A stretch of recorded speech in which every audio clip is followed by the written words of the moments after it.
ಕೇಳಿಸ್ತಾ ಇದೆ ಅಂಕಲ್, ಕೇಳಿಸ್ತಾ ಇದೆ.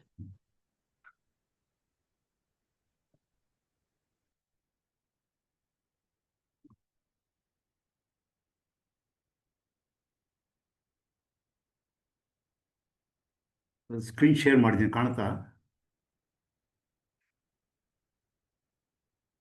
ಸ್ಕ್ರೀನ್ ಶೇರ್ ಮಾಡ್ತಾ ಇದ್ದೀನಿ, ಕಾಣಿಸ್ತಾ ಇದೆಯಾ ನಿಮಗೆ?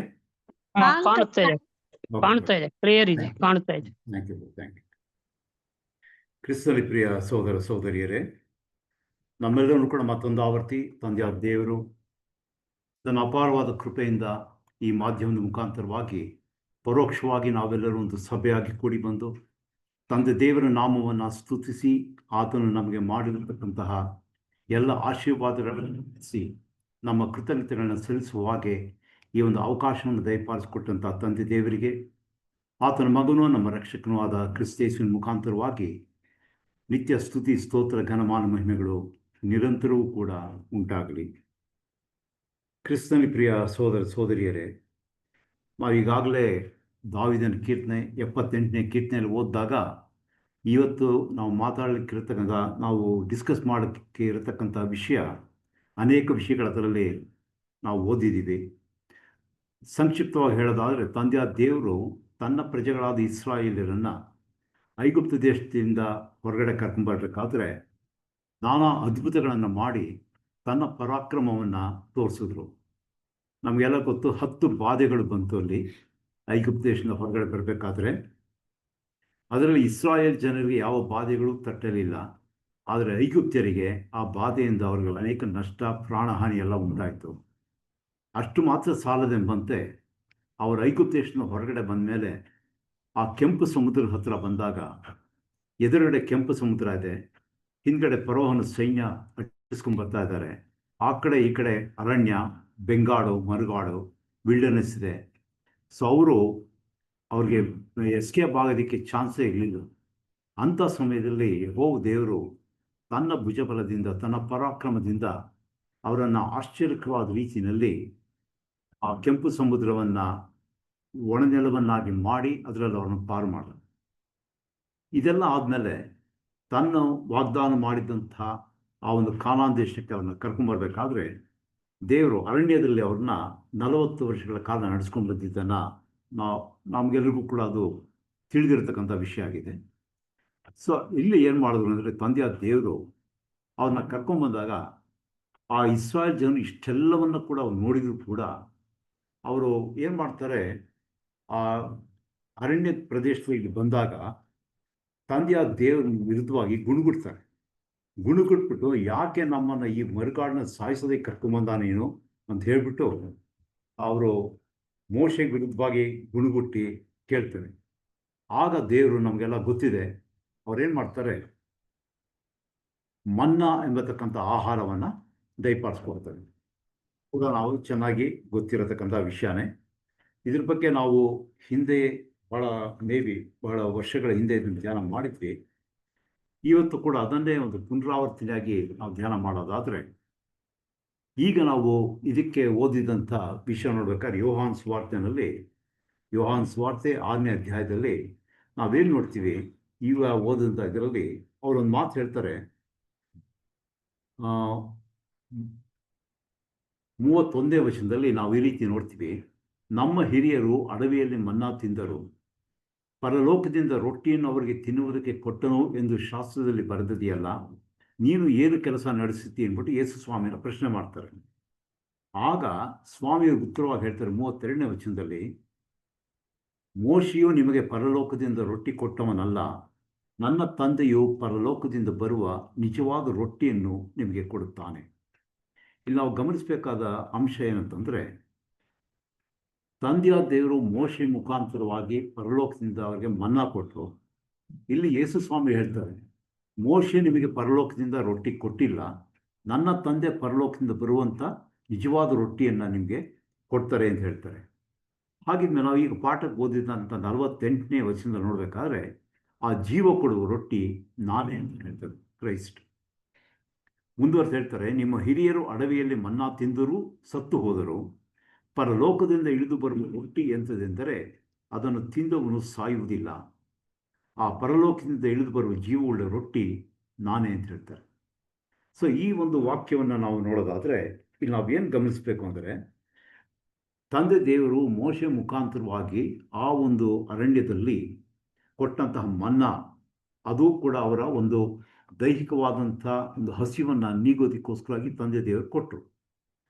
ಆದರೆ ಇಲ್ಲಿ ಯೇಸು ಸ್ವಾಮಿ ಅದರ ಒಂದು ಇನ್ನೂ ಮೇಲಾದ ವಿಷಯಗಳನ್ಬಿಟ್ಟು ಜೀವಕರವಾದಂಥ ರೊಟ್ಟಿ ನಮ್ಮ ತಂದೆ ಕೊಡ್ತಾರೆ ನಿಮಗೆ, ಆ ಜೀವಗುಳ್ಳಂಥ ರೊಟ್ಟಿ ನಾನೇ ಅಂತ ಹೇಳ್ತಾರೆ. ಅದು ಮುಂದುವರೆದು ಅವ್ರು ಹೇಳ್ತಾರೆ, ಈ ರೊಟ್ಟಿಯನ್ನು ಯಾವನಾದರೂ ತಿಂದರೆ ಅವನು ಸದಾಕಾಲ ಬದುಕುವನು, ಮತ್ತು ನಾನು ಕೊಡುವ ರೊಟ್ಟಿ ನನ್ನ ಮಾಂಸವೇ ಅಂತ ಹೇಳ್ತಾರೆ. ಅಂದರೆ ನಾನು ಕೊಡುವ ರೊಟ್ಟಿ ನನ್ನ ಮಾಂಸವನ್ನು ನೀವು ತಿಂದರೆ ಈ ಸದಾಕಾಲ ಜೀವಿಸ್ತೀರಾ ಅಂತ ಅಂದ್ಬಿಟ್ಟು. ಅದಕ್ಕೆ ಅಲ್ಲಿ ಹೇಳ್ತಾರೆ, ನಮ್ಮ ಹಿರಿಯರು ಮನ್ನಾ ತಿಂದರು, ಆದರೆ ಅವರೆಲ್ಲ ಕೂಡ ಸತ್ತೋಗ್ತಾರೆ. ಆದರೆ ಇಲ್ಲಿ ಯೇಸು ಕ್ರಿಸ್ತನು, ತಂದೆ ಆ ದೇವರು ಯೇಸು ಕ್ರಿಸ್ತನನ್ನೇ ಒಂದು ಜೀವವುಳ್ಳಂಥ ರೊಟ್ಟಿಯಾಗಿ ಕೊಟ್ಟಾಗ ಅದನ್ನು ತಿನ್ನುವವರು ಸಾಯೋದಿಲ್ಲ ಅಂತಂದ್ಬಿಟ್ಟು. ಸೊ ಈ ಒಂದು ಎರಡು ಇದನ್ನು ನಾವು ಕಂಪೇರ್ ಮಾಡ್ಕೊಂಡು ನೋಡೋದಾದರೆ, ಎರಡೂ ಕೂಡ they are very intimately related to each other. ಒಂದಕ್ಕೊಂದಕ್ಕೆ ಪರಸ್ಪರ ಅತಿ ಒಂದು ನಿಕಟವಾದಂಥ ಒಂದು ಸಂಬಂಧ, ಒಂದು ಅರ್ಥ ಇದೆ ಇದರಲ್ಲಿ. ಯಾಕಂದರೆ ಸ್ವಾಮಿ ಒಂದು ಮಾತಾಡ್ತಾರೆ, 40ನೇ ಕೀರ್ತನೆ 7ನೇ ವಚನದಲ್ಲಿ ಈ ರೀತಿ ಹೇಳ್ತಾರೆ, ನನ್ನ ಕರ್ತವ್ಯವು ಗ್ರಂಥದ ಸುರುಳಿಯಲ್ಲಿ ಬರೆದದೆ ಅಂದ್ಬಿಟ್ಟು. ಯೇಸು ಸ್ವಾಮಿ ಏನು ಮಾಡಬೇಕು ಅನ್ನೋದನ್ನು ಗ್ರಂಥದ ಸುರುಳಿ ಅಂತ ಹೇಳಬೇಕಾದ್ರೆ ಸತ್ಯವೇದದಲ್ಲಿ ಅವೆಲ್ಲವೂ ಕೂಡ ಬರೆಯಲ್ಪಟ್ಟಿದೆ. ಅದೇ ಸ್ವಾಮಿ ಹೇಳ್ತಾರೆ ಯೋಹಾನ್ ಸುವಾರ್ತೆ 5ನೇ ಅಧ್ಯಾಯ 39ನೇ ವಚನದಲ್ಲಿ, ಶಾಸ್ತ್ರಗಳು ನನ್ನ ವಿಷಯದಲ್ಲಿ ಸಾಕ್ಷಿ ಕೊಡುವವುಗಳಾಗಿವೆ ಅಂತಾರೆ. ಅಂದರೆ ಸ್ವಾಮಿಯ ಕರ್ತವ್ಯ ಏನು ಅಂತಕ್ಕಂಥದ್ದು ಸತ್ಯವೇದದಲ್ಲಿ ಗ್ರಂಥದ ಸುರುಳಿಯಿಂದ ದೇವರ ವಾಕ್ಯದಲ್ಲಿ ಇದೆ ಅಂತ ಹೇಳ್ಬಿಟ್ಟು. ಈಗ ಜೀವ ಕೊಡತಕ್ಕಂಥ ರೊಟ್ಟಿ ಅಂತಂದರೆ ನಾವು ಎರಡು ರೀತಿಯನ್ನ ಅರ್ಥ ಮಾಡ್ಕೊಳ್ತೀವಿ. ಒಂದೇನಪ್ಪ ಅಂತಂದರೆ, ಯೇಸು ಸ್ವಾಮಿ ಮನುಷ್ಯನಾಗಿ ಈ ಲೋಕಕ್ಕೆ ಬಂದು ಆತನ ಜೀವನೇ ಸಮರ್ಪಣೆ ಮಾಡಿಕೊಟ್ಟಿದ್ದು ಒಂದು ಅರ್ಥದಲ್ಲಿ. ಇನ್ನೊಂದು ಅರ್ಥದಲ್ಲಿ ಜೀವ ಕೊಡತಕ್ಕಂಥ ರೊಟ್ಟಿ ಅಂತಂದರೆ ದೇವರ ವಾಕ್ಯಗಳು, ಅಂದರೆ ದೇವರ ಸತ್ಯದಲ್ಲಿ ಇರತಕ್ಕಂಥ ದೇವರ ವಾಕ್ಯಗಳು. ಇದನ್ನು ನಾವು ಅದೇ ಯೋಹಾನ್ ಸುವಾರ್ತೆ 1ನೇ ಅಧ್ಯಾಯದಲ್ಲಿ ನೋಡೋದಾದರೆ, ಆದಿಯಲ್ಲಿ ವಾಕ್ಯವಿತ್ತು, ವಾಕ್ಯವು ದೇವರ ಬಳಿಯಲ್ಲಿತ್ತು ಅಂದ್ಬಿಟ್ಟು ಹೇಳಬೇಕಾದ್ರೆ 14ನೇ ವಚನದಲ್ಲಿ ನಾವು ಈ ರೀತಿ ನೋಡ್ಬೋದು, ಆ ವಾಕ್ಯವೆಂಬವನು ನರಾವತಾರ ಎತ್ತಿ ನಮ್ಮ ಮಧ್ಯದಲ್ಲಿ ವಾಸ ಮಾಡಿದನು, ನಾವು ಆತನ ಮಹಿಮೆಯನ್ನು ನೋಡಿದೆವು. ವಾಕ್ಯ ಅನ್ನತಕ್ಕಂಥದ್ದು ದೇವರ ಬಳಿ ಇತ್ತು, ಆ ವಾಕ್ಯವು ದೇವರಾಗಿತ್ತು, ಆ ವಾಕ್ಯವೆಂಬವನು ನರಾವತಾರ ಎತ್ತಿ ನಮ್ಮ ಮಧ್ಯದಲ್ಲಿ ವಾಸ ಮಾಡಿದನು. ಅಂದರೆ ತಂದೆಯ ದೇವರು ಕೊಡತಕ್ಕಂಥ ಜೀವ ಕೊಡತಕ್ಕಂಥ ರೊಟ್ಟಿ ಯಾವುದು ಅಂದರೆ ಯೇಸು ಕ್ರಿಸ್ತನು ಮತ್ತು ಆ ವಾಕ್ಯ ಎರಡೂ ಕೂಡ ಅದಕ್ಕೆ ಅಪ್ಲೈ ಆಗೋದನ್ನು ನಾವಿಲ್ಲಿ ನೋಡ್ತೀವಿ. ಸೊ ಈ ರೀತಿ ಇರಬೇಕಾದ್ರೆ ಈ ಒಂದು ಇದರಲ್ಲಿ ನಾವು ನೋಡೋದಾದರೆ ಯೋಹಾನ್ ಸುವಾರ್ತೆ 6ನೇ ಅಧ್ಯಾಯ 32 ಮತ್ತು 33ನೇ ವಚನ ದಯವಿಟ್ಟು ಅದನ್ನು ಓದಬೇಕು ಅಂತ ಕೇಳ್ಕೊಳ್ತೀನಿ. ಯೋಹಾನ್ ಸುವಾರ್ತೆ 6ನೇ ಅಧ್ಯಾಯ 32, 33ನೇ ವಚನ. ಯೇಸು ಅವರಿಗೆ, ನಿಮಗೆ ನಿಜ ನಿಜವಾಗಿ ಹೇಳುತ್ತೇನೆ, ಮೋಶೆಯು ನಿಮಗೆ ಪರಲೋಕದಿಂದ ರೊಟ್ಟಿ ಕೊಟ್ಟವನಲ್ಲ, ನನ್ನ ತಂದೆಯು ಪರಲೋಕದಿಂದ ಬರುವ ನಿಜವಾದ ರೊಟ್ಟಿಯನ್ನು ನಿಮಗೆ ಕೊಡುತ್ತಾನೆ. ದೇವರು ಕೊಡುವ ಆ ರೊಟ್ಟಿ ಯಾವುದೆಂದರೆ ಪರಲೋಕದಿಂದ ಇಳಿದು ಬಂದು ಲೋಕಕ್ಕೆ ಜೀವವನ್ನು ಉಂಟು ಮಾಡುವಂಥದ್ದೇ ಎಂದು ಹೇಳಿದನು. ಬಹಳ ಕ್ಲಿಯರ್ ಆಗಿದೆ. ಇವಾಗ ಸೊ ಮನ್ನಾ ಅನ್ನತಕ್ಕಂಥದ್ದು ತಂದೆಯ ದೇವರು ಒಂದು ಭೌತಿಕವಾದ ಆಹಾರ ಇಸ್ರಾಯೇಲ್ಗೆ ಕೊಟ್ಟರು, ಅವರು ಅದನ್ನು ತಿಂದರು, ಅದರಿಂದಾಗಿ ಬದುಕಿದ್ರು, ಜೀವಿಸಿದ್ರು. 40 ವರ್ಷಗಳ ಕಾಲ ಅವರು ಇದನ್ನು ಯೆಹೋಶುವನ ನೇತೃತ್ವದಲ್ಲಿ ಕಾನಾನ್ ಮುಟ್ಟೋವರೆಗೂ ಕೂಡ ಇದೇ ಮನ್ನವನ್ನು ಅವರು ಆಹಾರವಾಗಿ ತಿಂತಾಯಿದ್ರು, ಬದುಕಿದ್ರು. ಈಗ ಅದನ್ನು ನಾವೊಂದು ಕಂಪೇರ್ ಮಾಡಿದ್ರೆ ಇದು ಒಂದು ಇದಕ್ಕೆ ಛಾಯೆ ಆಗಿದೆ, ಯೇಸು ಕ್ರಿಸ್ತನಿಗೆ ಛಾಯೆ ಆಗಿದೆ, ದೇವರ ವಾಕ್ಯಗಳಿಗೆ ಛಾಯೆ ಆಗಿದೆ. ಸೊ ಇದೆರಡೂ ಕೂಡ ಒಂದು ಕಂಪ್ಯಾರಿಟಿವ್ ಸ್ಟಡಿ ಥರ ನಾವು ಮಾಡಿ ನೋಡೋದಾದರೆ ನಾವೇನು ನೋಡ್ತೀವಿ ನೋಡೋದಾದರೆ, ಇವಾಗ ವಿಮೋಚನಾ ಕಾಂಡ 16ನೇ ಅಧ್ಯಾಯ 3 ಮತ್ತು 4ನೇ ವಚನ ಓದಬೇಕು ಅಂತ ಕೇಳ್ಕೊಳ್ತೀನಿ. ಮೋಶೆ ಆರೋನರ ಮೇಲೆ ಹುನುಗುಟ್ಟಿ ಅವರಿಗೆ, ಈ ಸಮೂಹವನ್ನೆಲ್ಲ ಹಸಿವೆಯಿಂದ ಸಾಯಿಸಬೇಕೆಂದು ನೀವು ಈ ಅರಣ್ಯದ ಒಳಗೆ ನಮ್ಮನ್ನು ಕರಕೊಂಡು ಬಂದಿರಷ್ಟೇ. ನಾವು ಐಗುಪ್ತ ದೇಶದಲ್ಲಿ ಇದ್ದಾಗ ಯೆಹೋವನ ಕೈಯಿಂದ ಸತ್ತಿದರೆ ಎಷ್ಟೋ ಮೇಲಾಗಿತ್ತು. ಆಗ ಮಾಂಸ ಪಾತ್ರೆಗಳ ಬಳಿಯಲ್ಲಿ ಕೂತು ಹೊಟ್ಟೆ ತುಂಬ ಊಟ ಮಾಡುತ್ತಿದ್ದೆವಲ್ಲ ಎಂದು ಹೇಳಿದರು. ಆಗ ಯೆಹೋವನು ಮೋಶೆಗೆ, ಇಗೋ, ನಾನು ಆಕಾಶದಿಂದ ನಿಮಗೋಸ್ಕರ ಆಹಾರವನ್ನು ಸುರಿಸುವೆನು. ಈ ಜನರು ಪ್ರತಿದಿನವೂ ಹೊರಗೆ ಹೋಗಿ ಆಯಾ ದಿನಕ್ಕೆ ಬೇಕಾದಷ್ಟು ಮಾತ್ರ ಕೂಡಿಸಿಕೊಳ್ಳಬೇಕು. ಇದರಿಂದ ಇವರು ನನ್ನ ಬೋಧನೆಯನ್ನು ಅನುಸರಿಸಿ ನಡೆಯುವವರೋ ಅಲ್ಲವೋ ಎಂದು ಪರೀಕ್ಷಿಸಿ ತಿಳಿಯುತ್ತೇನೆ. ಓಕೆ, ಈಗ ಇದು ಸ್ಕ್ರೀನ್ನಲ್ಲಿ ಗೊತ್ತಾಗುತ್ತೆ. ಈ ಮನ್ನಾ ಕೊಡಬೇಕಾದ್ರೆ ಅಲ್ಲಿ ಯಾವ ಒಂದು ಪರಿಸ್ಥಿತಿ ಇತ್ತು ಅಂದ್ಬಿಟ್ಟು. ಅವರೆಲ್ಲ ವಿಲ್ಡರ್ನೆಸ್ನಲ್ಲಿ ಇದ್ದರು, ನಮ್ಗೆ ಚೆನ್ನಾಗಿ ಗೊತ್ತಿದೆ. ಅಷ್ಟೊತ್ತಿಗಾಗಲೇ 2 ತಿಂಗಳಾಗಿರುತ್ತೆ. 2 ತಿಂಗಳು 15 ದಿವಸ ಕಳೆದಿರುತ್ತೆ. ಅವ್ರು ಕಟ್ಕೊಂಬಂದಿದ್ದ ಬುತ್ತಿ ಎಲ್ಲ ಖಾಲಿ ಆಗಿರುತ್ತೆ, ಅವ್ರಿಗೆ ಏನು ತಿನ್ನೋದಕ್ಕಿರಲ್ಲ. ಅಂಥ ಒಂದು ಸಿಚುಯೇಷನ್ ಇದ್ದಾಗ ದೇವ್ರು ಏನು ಮಾಡ್ತಾರೆ, ಅವ್ರಿಗೆ ಈ ಮನ್ನವನ್ನು ಕೊಡ್ತಾರೆ. ಈ ಮನ್ನಾ ಕೊಡಬೇಕಾದ್ರೆ ಅದು ದೇವರ ಒಂದು ಅತಿಶಯವಾದಂಥ ಕೃಪೆಯಿಂದ ಮಾತ್ರ ಸಾಧ್ಯ. It is sovereign grace and it is un unmerited favour ಅಂತ ಅಂದ್ಬಿಟ್ಟು ನಾವು ನೋಡ್ತೀವಿ. ಇಲ್ಲಿ ಅಲ್ಲಿ 3ನೇ ವಚನದಲ್ಲಿ ನಾವು ನೋಡಬೇಕಾದ್ರೆ ಅವರು ಗುಣಗುಡ್ತಾರೆ. ಅಲ್ಲಿ ಒಂದು ಮಾತು ಬರುತ್ತೆ, ಬಿಹೋಲ್ಡ್ ಅಂತ ಬರುತ್ತೆ ಇಂಗ್ಲೀಷ್ನಲ್ಲಿ. ಅಂದರೆ ಇಗೋ, ನೋಡಿ ಅನ್ನೋ ರೀತಿಯಲ್ಲಿ ಬಿಹೋಲ್ಡ್ ಅಂದ್ಬಿಟ್ಟು ದೇವರು ಹೇಳಿ ಅವ್ರಿಗೆ ಒಂದು ಇದನ್ನು ಕೊಡ್ತಾರೆ, ಮನ್ನವನ್ನು ದಯಪಾಲಿಸ್ಕೊಡ್ತಾರೆ. ಇದನ್ನು ಅವ್ರು ಕೊಟ್ಟಾಗ ಅವ್ರು ಗುಣಗುಟ್ಟಿದ್ರು. ತಂದೆಯ ದೇವ್ರು ಏನು ಮಾಡ್ಬೋದಾಗಿತ್ತು, ಅವ್ರನ್ನ ನಾಶ ಮಾಡ್ಬೋದಾಗಿತ್ತು. ಆದರೆ ದೇವರು ಅವ್ರನ್ನ ನಾಶ ಮಾಡಲಿಲ್ಲ. ಬದಲಿಗೆ ದೇವರು ಅಪಾರವಾದಂಥ ಕೃಪೆ ತೋರಿಸ್ತಾರೆ. ಯಾಕಂದರೆ ಇಸ್ರಾಯೇಲರು ತಂದೆಯ ದೇವರು ಅಷ್ಟೆಲ್ಲ ಒಂದು ಅದ್ಭುತ ಕಾರ್ಯಗಳನ್ನು ಮಾಡಿ ಇವ್ರನ್ನ ಕರ್ಕೊಂಬಂದಿದ್ದನ್ನು ಅವ್ರು ನೋಡಿದ್ದಾರೆ, ಅನುಭವಿಸಿದ್ದಾರೆ, ಅನುಭವದಿಂದ ತಿಳ್ಕೊಂಡಿದ್ದಾರೆ. ಆದರೂ ಕೂಡ ದೇವ್ರ ಮೇಲೆ ಅಪನಂಬಿಕೆ ಇಟ್ಬಿಟ್ಟು ದೇವರಿಗೆ ವಿರುದ್ಧವಾಗಿ ಗುಣಗುಟ್ಟಿದಾಗ ತಂದೆಯ ದೇವರು ಅವ್ರನ್ನ ನಾಶ ಮಾಡ್ಬೋದಾಗಿತ್ತು. ಆದರೆ ದೇವರು ಆ ರೀತಿ ನಾಶ ಮಾಡಲಿಲ್ಲ. ಬದಲಿಗೆ ತನ್ನ ಅಪಾರವಾದಂಥ ಕೃಪೆನ ತೋರಿಸಿ ಅವ್ರಿಗೆ ಪರಲೋಕದಿಂದ ಮನ್ನವನ್ನು ದಯಪಾಲಿಸ್ಬಿಟ್ರು. ನಾವು ಇದನ್ನು ಒಂದು ಆ್ಯಂಟಿಟೈಪ್ ನೋಡಬೇಕಾದ್ರೆ ಮನುಷ್ಯ ಕೂಡ ಸುಮಾರು ಬರೋದಕ್ಕೆ ಮುಂಚೆ ಒಂದು 4,000 ವರ್ಷಗಳ ಕಾಲ ಮನುಷ್ಯ ಕೂಡ ತನ್ನ ಒಂದು ಇಚ್ಛೆ ಪ್ರಕಾರನೇ ನಡ್ಕೊಂಡು ಹೋಗ್ತಾ ಇರ್ತಾರೆ. ದೇವ್ರನ್ನ ಇದೇ ಮಾಡಿರಲ್ಲ.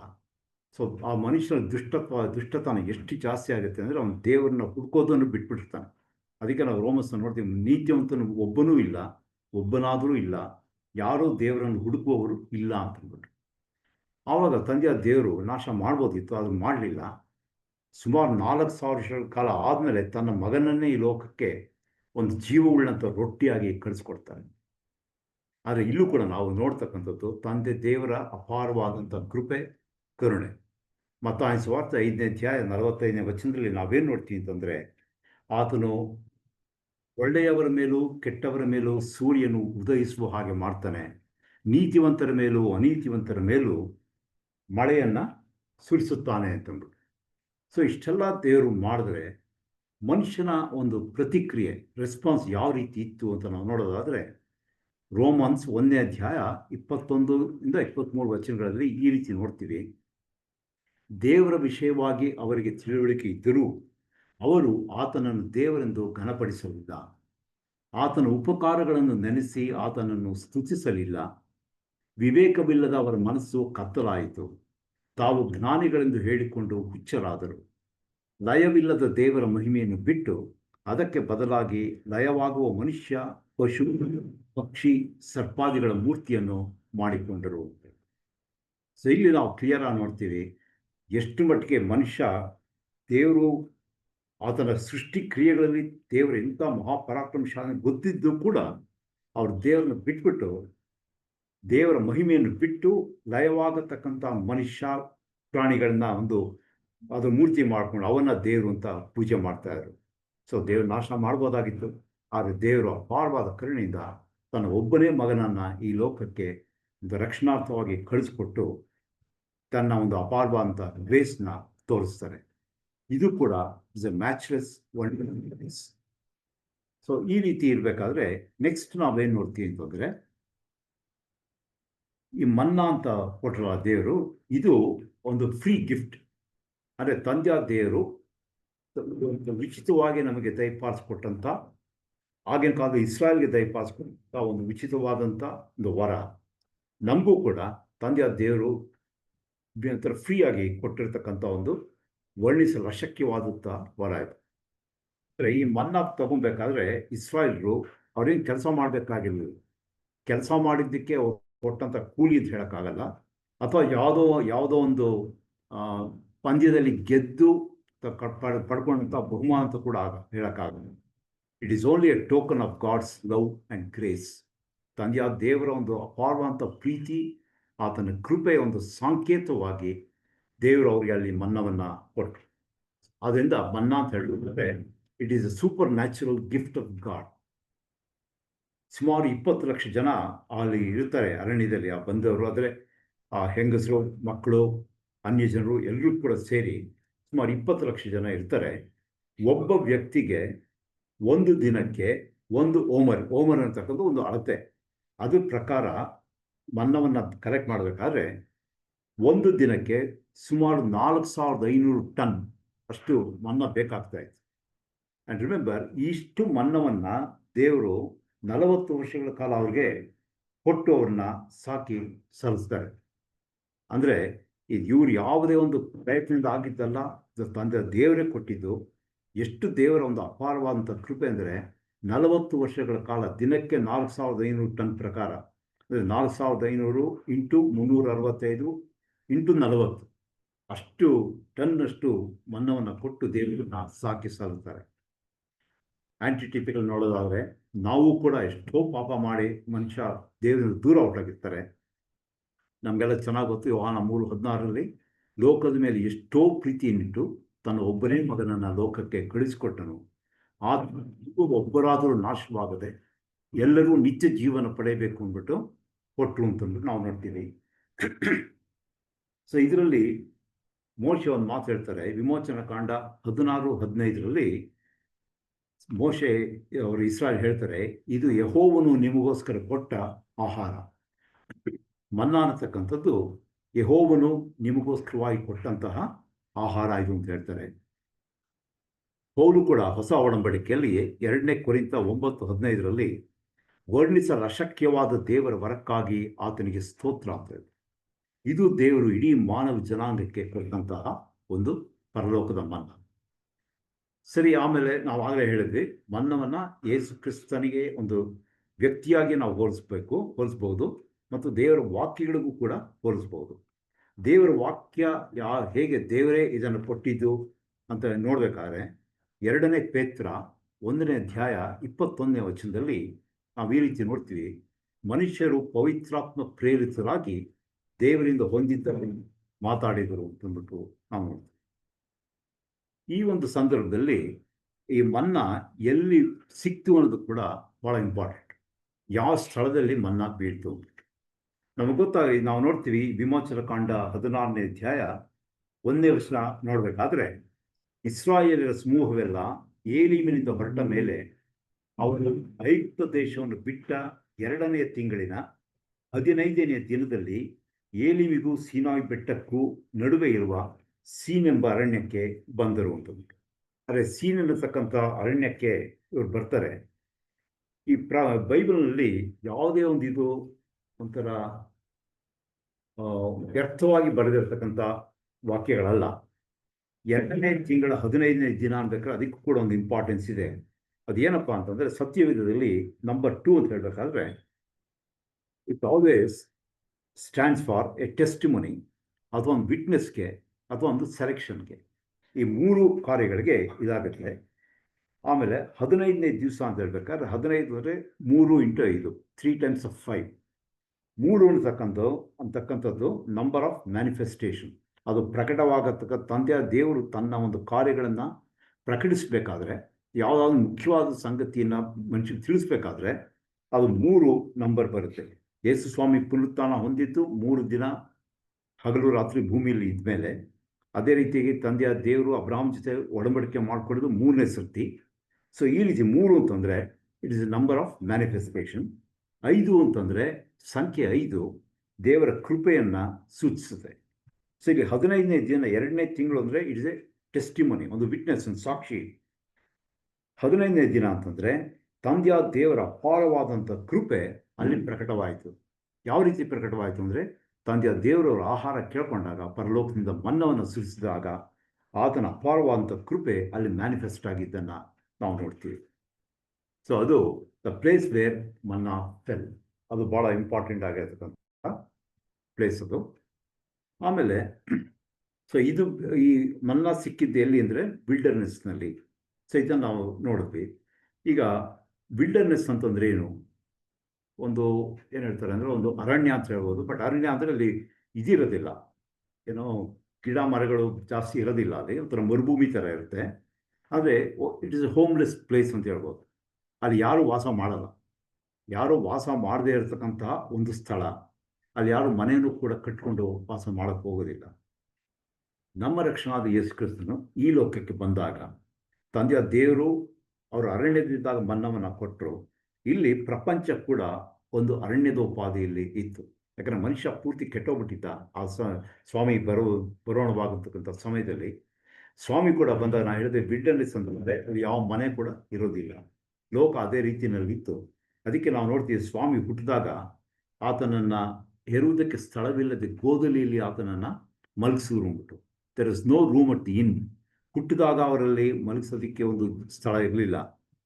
ಅವರ ಒಂದು ಸ್ವಾರ್ಥ ಸೇವೆ ಕಾರ್ಯ ಮಾಡೋಕ್ಕೆ ಹೋದಾಗ ಅವ್ರಿಗೆ ತಲೆ ಇಡೋಷ್ಟು ಜಾಗ ಇಲ್ಲ ಅಂತ ನಾವು ನೋಡ್ತೀವಿ. ನರಿಗಳಿಗಾದರೂ ಗುದ್ದುಗಳಿವೆ, ಪಕ್ಷಿಗಳಿಗೆ ಗೂಡುಗಳಿವೆ, ಮನುಷ್ಯ ಕುಮಾರನಿಗೆ ತಲೆ ಇಡುವಷ್ಟು ಕೂಡ ಸ್ಥಳವಿಲ್ಲ ಅಂತ ನೋಡ್ತೀವಿ. ಅವ್ರು ಸತ್ತಾಗಲೂ ಕೂಡ ಆತನ ಒಂದು ಬಾರೋಡ್ ಗ್ರೇವ್, ಇನ್ನೊಬ್ಬರ ಸಮಾಧಿಯಲ್ಲಿ ಅವ್ರನ್ನ ಇಡ್ತಾರೆ. ಆಮೇಲೆ ಅಂದರೆ ಜಗತ್ತು ಎಷ್ಟು ಕೆಟ್ಟೋಗಿತ್ತು ಅಂತಂದರೆ, ಇಂಥ ಜಗತ್ ರಕ್ಷಕನ ಅಂತ ಪರಲೋಕದಿಂದ ದೇವರು ಕೊಟ್ಟಂಥ ಜೀವವುಳ್ಳ ರೊಟ್ಟಿಯ ಅಂತ ಯೇಸು ಕ್ರಿಸ್ತನನ್ನು ಯಹೂದ್ಯರು ಮತ್ತು ಅನ್ಯ ಇಬ್ಬರು ಕೂಡ ಸೇರಿ ಆತನನ್ನು ಕೊಲೆ ಮಾಡ್ತಾರೆ. ಸೊ ಇದು ದ ಪ್ಲೇಸ್ ವೇರ್ ಮನ್ನಾ ಫೆಲ್ ಅಂತ ಹೇಳ್ಬೇಕಾದ್ರೆ, ಇಂಥ ಒಂದು ಬೆಂಗಾಳಾಗಿತ್ತಂಥ ಸ್ಥಳದಲ್ಲಿ ದೇವರು ಇಸ್ರಾಯೇಲಿಗೆ ಮನ್ನಾ ಫಿಸಿಕಲ್ ಆಗಿ ಕೊಟ್ಟರು, ನಮಗೆ ಸ್ಪಿರಿಚುವಲ್ ಆಗಿ ಯೇಸು ಕ್ರಿಸ್ತನಲ್ಲಿ ಬರ್ತಾರೆ ಅಂತ ನಾವು ನೋಡ್ತೀವಿ. ಈಗ ನಾಲ್ಕನೇದಾಗಿ ನಾವು ನೋಡೋದಾದರೆ, it is A free gift of god. ಮನ್ನಾ ಅನ್ನತಕ್ಕಂಥದ್ದು ದೇವರು ಉಚಿತವಾಗಿ ಕೊಟ್ಟಂಥ ಇದು ಅಂತ ನಾವು ಇದನ್ನಾಗಲೇ ನೋಡಿದ್ವಿ. ದೇವ್ರ ವಾಕ್ಯ ಅಂತ ಹೇಳಬೇಕಾದ್ರೆ ಅದು ಏನಂತ ಹೇಳ್ತಾರೆ, ದೇವ್ರ ವಾಕ್ಯಕ್ಕೆ ಪವಿತ್ರಾತ್ಮ ಪ್ರೇರಿತರಾಗಿ ಇವರು ಬರೆದಿದ್ದಾರೆ, ದೇವರಿಂದ ಹೊಂದಿದ್ದನ್ನೇ ಅವರು ಮಾತಾಡಿದರು, ಅದನ್ನು ನಾವು ನೋಡ್ತೀವಿ. ಈಗ ನಾವು ಕೂಡ ಓಕೆ, ಇಲ್ಲಿ ಇನ್ನೊಂದು ಈ ರೀತಿ ನೋಡ್ತೀವಿ, ಏನಂದರೆ ಮೇಲಿಂದ ಇಳಿದು ಬಂದರೂ the one that descended is same that ascended up above all heaven. ಯಾವುದು ಪರಲೋಕದಿಂದ ಬಂದಂಥ ಯೇಸು ಕ್ರಿಸ್ತನು ಅದು ಫ್ರೀ ಗಿಫ್ಟ್ ಅಂತ ಹೇಳಬೇಕಾದ್ರೆ, ಎಫೆಸ 4ನೇ ಅಧ್ಯಾಯ 10ನೇ ವಚನದಲ್ಲಿ, ಇಳಿದು ಬಂದವನು ಮೇಲಣ ಎಲ್ಲ ಲೋಕಗಳಿಗಿಂತ ಉನ್ನತವಾಗಿ ಏರಿ ಹೋದವನೇ, ಆದುದರಿಂದ ಸಮಸ್ತ ಲೋಕಗಳನ್ನು ತುಂಬಿದವನಾದನು. ಆಮೇಲೆ 1ನೇ ಕೊರಿಂಥ 15:47-48 ಓದಬೇಕು ಅಂತ ಕೇಳ್ಕೊಳ್ತೀನಿ. 1 Corinthians 15 chapter 47 and 48. ಮೊದಲನೆಯ ಮನುಷ್ಯನು ಭೂಮಿಯ ಹೊರಗಿಂದ ಉತ್ಪನ್ನನಾಗಿ ಮಣ್ಣಿಗೆ ಸಂಬಂಧಪಟ್ಟವನು. ಎರಡನೆಯ ಮನುಷ್ಯನು ಪರಲೋಕದಿಂದ ಬಂದವನು. ಮಣ್ಣಿನಿಂದ ಹುಟ್ಟಿದವನು ಎಂಥವನು, ಮಣ್ಣಿಗೆ ಸಂಬಂಧಪಟ್ಟವರು ಅಂಥವರು. ಪರಲೋಕದಿಂದ ಬಂದಾತನು ಎಂಥವನು, ಪರಲೋಕ ಸಂಬಂಧಪಟ್ಟವರು ಅಂಥವರೇ. ಇಲ್ಲಿ ಆದಾಮ ಮಣ್ಣಿಗೆ ಸಂಬಂಧಪಟ್ಟಿದ್ದು, ಅಂದರೆ ಪ್ರಾಕೃತವಾದಂಥ ಮನುಷ್ಯ. ಯೇಸು ಕ್ರಿಸ್ತನು ಆತ್ಮ ಸಂಬಂಧವಾಗಿ ಬಂದು is a lord from haven ಅಂತ ಹೇಳ್ತಾರೆ. ಸೊ ಅದರಿಂದ ಇದು ಕೂಡ is A gift from god. ಯಾವ ಮನುಷ್ಯನು ಇವಾಗ ಆದಾಮ ಹವ್ವಳು ಪಾಪ ಮಾಡಿದಾಗ ದೇವ್ರನ್ನ ಕೇಳ್ಕೊಳ್ಳಿಲ್ಲ, ನಮ್ಮ ಪಾಪ ಕ್ಷಮಿಸಿದರೆ ನಮ್ಮನ್ನು ರಕ್ಷಣೆ ಮಾಡುವಂಥ ದೇವ್ರು ಕೇಳ್ಕೊಳ್ಳಿಲ್ಲ. ಇಟ್ ವಾಸ್ ಎ ಗಿಫ್ಟ್, ದೇವರೇ ತಾನು ಸ್ವತಃವಾಗಿ ಕೊಟ್ಟಂಥದ್ದು. So it's a free gift from God. ಆಮೇಲಿಂದ ನಾವು ನೆಕ್ಸ್ಟ್ ನೋಡೋದೇನಪ್ಪ ಅಂತಂದರೆ, ಈ ದೇವರು ಮನ್ನಾ ಕೊಟ್ಟಾಗ ಒಂದು ಕಾರ್ಯ ನಡೆಯುತ್ತಲ್ಲಿ. ಅದು ಓದೋಣ ವಚನ, ವಿಮೋಚನ ಕಾಂಡ 16ನೇ ಅಧ್ಯಾಯ 10ನೇ ವಚನ. ವಿಮೋಚನ ಕಾಂಡ 16:10ನೇ ವಚನ. ಇಸ್ರಾಯೇಲ್ಯರ ಸಮೂಹಕ್ಕೆಲ್ಲ ಈ ಮಾತುಗಳನ್ನು ತಿಳಿಸುತ್ತಿರುವಾಗ ಅವರು ಮೇಘದಲ್ಲಿ ಯೆಹೋವನ ತೇಜಸ್ಸು ಅವರಿಗೆ ಕಾಣಿಸಿತು. ಸೊ ಆರೋನ್ ಇಸ್ರಾಯೇಲ್ ಸಮೂಹಕ್ಕೆಲ್ಲ ಈ ಮಾತುಗಳನ್ನ ಹೇಳ್ತಿರ್ಬೇಕಾದ್ರೆ ಆ ಜನ ಎಲ್ಲ ಅರಣ್ಯದ ಕಡೆ ತಲೆ ಎತ್ತಿ ಮೇಲ್ಗಡೆ ನೋಡ್ತಾರೆ. ಆಗ ಮೇಘದಲ್ಲಿ ಯೆಹೋವನ ತೇಜಸ್ಸು ಅವರಿಗೆ ಕಾಣಿಸಿತು ಅಂತ ನಾವು ನೋಡ್ತೀವಿ. ಆದರೆ ಮನ್ನಾ ಬೀಳ್ತಕ್ಕಂಥ ಸಮಯದಲ್ಲಿ ಯೆಹೋವನ ತೇಜಸ್ಸು ಕೂಡ ಅಲ್ಲಿ ಇತ್ತು ಅಂತ ನಾವು ನೋಡ್ತೀವಿ. ಅಂದರೆ the glory of god is linked with ಮನ್ನಾ. ಆಂಟಿಟಿಪಲ್ ಆಗಿ ನಾವು ನೋಡೋದಾದರೆ ಯೋಹಾನ್ ಸುವಾರ್ತೆ 1ನೇ ಅಧ್ಯಾಯ 14ನೇ ವಚನದಲ್ಲಿ ನಾವು ಈ ರೀತಿ ನೋಡ್ತೀವಿ. ವಾಕ್ಯವೆಂಬವನು ನರಾವತಾರ ಎತ್ತಿ ಬಂದನು, ನಾವು ಆತನ ಮಹಿಮೆಯನ್ನು ನೋಡಿದೆವು. We beheld his glory. ನಾವು ಆತನ ಮಹಿಮೆಯನ್ನು ನೋಡಿದೆವು. ಆ ಮಹಿಮೆಯು ತಂದೆಯ ಬಳಿಯಿಂದ ಬಂದ ಒಬ್ಬನೇ ಮಗನಿಗೆ ಇರತಕ್ಕಂತಹ ಮಹಿಮೆ ಅಂತ ನೋಡ್ತೀವಿ. 2ನೇ ಕೊರಿಂಥ 4ನೇ ಅಧ್ಯಾಯ 6ನೇ ವಚನ ಓದಬೇಕು ಅಂತ ಕೇಳ್ಕೊಳ್ತೀನಿ. 2 Corinthians 4th chapter 6th verse. ಯಾಕೆಂದರೆ ಕತ್ತಲೆಯ ಹೊಳಗಿಂದ ಬೆಳಕು ಹೊಳೆಯಲಿ ಎಂದು ಹೇಳಿದ ದೇವರು ತಾನೇ ಯೇಸು ಕ್ರಿಸ್ತನ ಮುಖದಲ್ಲಿ ತೋರುವ ದೇವ ಪ್ರಭಾವ ಜ್ಞಾನವೆಂಬ ಪ್ರಕಾಶವು ಅನೇಕರಿಗೆ ಉಂಟಾಗುವುದಕ್ಕೆ ನಮ್ಮ ಹೃದಯಗಳಲ್ಲಿ ಹೊಳೆದನು. ಯೇಸು ಕ್ರಿಸ್ತನ ಮುಖದಲ್ಲಿ ದೇವರ ಪ್ರಭಾವವು ಹೊಳೆದೆ ಅಂತ ಹೇಳ್ಬೋದು. ಆದರೆ ಹೇಗೆ ಮನ್ನಾ ಕೊಡುವಾಗ ದೇವರ ಮಹಿಮೆ ಆಕಾಶದಲ್ಲಿ ತೇಜಸ್ಸು ಕಾಣಿಸ್ತೋ, ಅದೇ ರೀತಿ ಅದೇ ತೇಜಸ್ಸು ಅದೇ ದೇವರ ಮಹಿಮೆ ಯೇಸು ಕ್ರಿಸ್ತನಲ್ಲಿ ಕೂಡ ಕಾಣಿಸ್ತು ಅಂತ ನಾವು ನೋಡ್ತೀವಿ. ಸೊ ನೆಕ್ಸ್ಟು ಈ ಕಂಪ್ಯಾರಿಸನ್ ಏನಪ್ಪ ಅಂತ ಹೇಳಿದ್ರೆ, ಮನ್ನವನ್ನು ತಂದೆಯ ದೇವರು ಇಸ್ರಾಯೇಲರಿಗೆ ಕಳಿಸ್ಬೇಕು. ಆದರೆ ಇಸ್ರಾಯೇಲರು ಯಾರು? ದೇವರು ತನ್ನ ಸ್ವಕೀಯ ಜನರನ್ನಾಗಿ ಆರಿಸಿಕೊಂಡಂತಹ ಜನರು. ಅದಕ್ಕೆ ಅವ್ರಿಗೆ ತಂದೆಯ ದೇವರು ಈ ಒಂದು ಮನ್ನವನ್ನು ಕೊಟ್ಟರು. It is a provision for his elect people only. ದೇವರು ಆರಿಸಿ ತೆಗೆದುಕೊಂಡಂಥ ಜನರಿಗೆ ಮಾತ್ರ ಕೊಟ್ಟಂತಹ ಈ ಒಂದು ಆಹಾರ ಆಗಿತ್ತು. ಯಾಕಂದರೆ ಅವರು ಈಜಿಪ್ಟ್ನವ್ರು ಕೊಡಲಿಲ್ಲ, ಅದು ಬೇರೆ ಜನರು ಕೊಡಲಿಲ್ಲ. ತನ್ನ ಪ್ರಜೆಗಳಾದ ಇಸ್ರಾಯೇಲ್ನ ಅರಣ್ಯದ ಕರ್ಕೊಂಡು ಹೋಗುವಾಗ ಅವ್ರಿಗೆ ಈ ಆಹಾರನ ಕೊಡ್ತಾರೆ. ಅದೇ ರೀತಿಯಾಗಿ ಯೇಸು ಕ್ರಿಸ್ತನ ನೋಡಬೇಕಾದ್ರೆ he is God's provision for those whom he ordained unto eternal life. ಅಂದರೆ ನಿತ್ಯ ಜೀವಕ್ಕಾಗಿ ತಂದೆಯ ದೇವರು ಯಾರ್ಯಾರನ್ನ ಮೊದಲನೇ ಆರಿಸಿ ತೆಗೆದುಕೊಂಡಿದ್ದಾರೋ ಅವರ ಒಂದು ಆತ್ಮೀಯ ಬೆಳವಣಿಗೆಗೋಸ್ಕರವಾಗಿ ಒಂದು ಪರಲೋಕದ ಮನ್ನವಾಗಿ ತಂದೆಯ ದೇವರು ಯೇಸು ಕ್ರಿಸ್ತನನ್ನು ದಯಪಾಲಿಸ್ಕೊಟ್ರು ನಾವು ನೋಡ್ತೀವಿ. ಅದಕ್ಕೆ ನಾವು ಯೋಹಾನ್ ಸುವಾರ್ತೆ 17ನೇ ಅಧ್ಯಾಯ 19ನೇ ವಚನದಲ್ಲಿ ನಾವು ನೋಡಬೇಕಾದ್ರೆ ಅಲ್ಲಿ ಹೇಳ್ತಾರೆ, ಯೇಸು ಕ್ರಿಸ್ತ ದೇವರಿಗೆ ಪ್ರಾರ್ಥನೆ ಮಾಡಬೇಕಾದ್ರೆ ಹೇಳ್ತಾರೆ, ನೀನು ಇವರನ್ನು ನನಗೆ ಕೊಟ್ಟಿದ್ಯಾ, ಇವರು ನಿಜವಾಗಿ ಪ್ರತಿಷ್ಠಿತರಾಗಬೇಕೆಂದು ಇವರಿಗೋಸ್ಕರ ನಾನು ನನ್ನನ್ನು ಪ್ರತಿಷ್ಠಿಸಿಕೊಳ್ಳುತ್ತೇನೆ. ಫಾರ್ ದೈ ಸೇಕ್ ಐ ಸ್ಯಾಂಕ್ಟಿಫೈಡ್ ಮೈಸೆಲ್ಫ್ ಅಂತ ಹೇಳ್ತಾರೆ. ಇವರಿಗೋಸ್ಕರ ನನ್ನನ್ನು ನಾನು ಪ್ರತಿಷ್ಠೆಪಡಿಸ್ಕೊಡ್ತೀನಿ ಅಂದ್ಬಿಟ್ಟು. ಅದೇ ಯೋಹಾನ್ ಸುವಾರ್ತೆ 10ನೇ ಅಧ್ಯಾಯ ನಾವು ನೋಡಬೇಕಾದ್ರೆ, ಒಳ್ಳೆ ಕುರುಬನು ತನ್ನ ಕುರಿಗಳಿಗೋಸ್ಕರ ತನ್ನ ಪ್ರಾಣವನ್ನು ಕೊಡುತ್ತಾನೆ ಅಂತಿದೆ, ಆಡುಗಳಿಗೋಸ್ಕರ ಅಂತ ಬರಲ್ಲ. So it was for the sheep and not goats. So ಇದು ಒಂದು ಪಾರ್ಟ್ ಆಯಿತು. ಎರಡನೇದ ನೋಡಬೇಕಾದ್ರೆ ಬರೀ ದೇವರು ಆರಿಸ್ಕೊಂಡು ಮಾತ್ರ ಕೊಟ್ರ ಮನ್ನಾನ ನೋಡಬೇಕಾದ್ರೆ, ಇವರು ಇಸ್ರಾಯೇಲರು ಐಗುಪ್ತ ದೇಶದಿಂದ ಬರಬೇಕಾದ್ರೆ ಆ ಇಸ್ರಾಯೇಲರ ಜೊತೆಯಲ್ಲಿ ಅನ್ಯ ಜನಗಳು ಕೂಡ ಕೆಲವು ಜನ ಜೊತೆಲಿ ಬರ್ತಾರೆ. ಇನ್ಫ್ಯಾಕ್ಟ್ ಒಂದು ಪ್ರಬೋಧನೆಯಿಂದಾಗಿ ಇವರು ಆ ಪಾಪ ಮಾಡ್ತಾರೆ, ಅದು ಆಮೇಲೆ ನೋಡೋಣ. ಸೊ ಈ ಅನ್ಯ ಜನರು ಕೂಡ ತಂದೆಯ ದೇವರು ಈ ಮನ್ನವನ್ನು ಆಹಾರ ಕೊಟ್ಟರು. ಯಾಕೆ ಅಂತಂದರೆ ವಿಮೋಚಕಾಂಡ 3ನೇ ಅಧ್ಯಾಯ 12ನೇ ವಚನದಲ್ಲಿ ತಂದೆಯ ದೇವರು ಮೋಶೆಯನ್ನು ಮಾತಾಡ್ತಾರೆ, ನೀನು ಹೋಗಿ ಇಸ್ರಾಯೇಲನ್ನ ಕರ್ಕೊಂಬ, ಈ ಸ್ಥಳದಲ್ಲಿ ಅಂದರೆ ಹೋರೇಬ್ ಬೆಟ್ಟದಲ್ಲೇ ನೀವು ನನ್ನನ್ನು ಆರಾಧಿಸ್ತೀರ ಅಂದ್ಬಿಟ್ಟು. ಸೊ ದೇವರ ಈ ಒಂದು ಕೌನ್ಸಿಲ್ ಅದು ಫೇಲ್ ಆಗೋ ಚಾನ್ಸೇ, ಅದಾಗಬೇಕು. ಸೊ ಅಲ್ಲಿ ಆರಾಧನೆ ಮಾಡ್ತಕ್ಕಂಥವ್ರು ಅನ್ಯ ಜನರು ಕೂಡ ಮಾಡ್ತಾರೆ. ನಮಗೆ ನಾವು ಇದನ್ನು ಹೋಲಿಸ್ಕೊಳ್ಳೋದಾದರೆ, ಒಂದು ಕಾಲದಲ್ಲಿ ನಾವೇನಾಗಿದ್ವಿ, ನಾವು ಕೂಡ ಅನ್ಯ ಜನರೇ ಆಗಿದ್ವಿ. ಒಂದು ವಚನ ಓದೋಣ.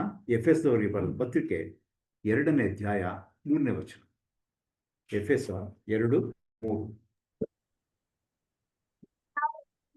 ಪೂರ್ವದಲ್ಲಿ ಅವಿಧೇಯರ ಹಾಗಿದ್ದು ಶರೀರ ಭಾವದ ಆಸೆಗಳಿಗೆ ಅಧೀನರಾಗಿ ಶರೀರಕ್ಕೂ ಮನಸ್ಸಿಗೂ ಸಂಬಂಧಪಟ್ಟ ಇಚ್ಛೆಗಳನ್ನು ನೆರವೇರಿಸುತ್ತಾ ನಡೆದು ಮಿಕ್ಕದವರಂತೆ ಸ್ವಭಾವ ಸಿದ್ಧವಾಗಿ ದೇವರ ಕೋಪಕ್ಕೆ ಗುರಿಯಾಗಿದ್ದೆವು.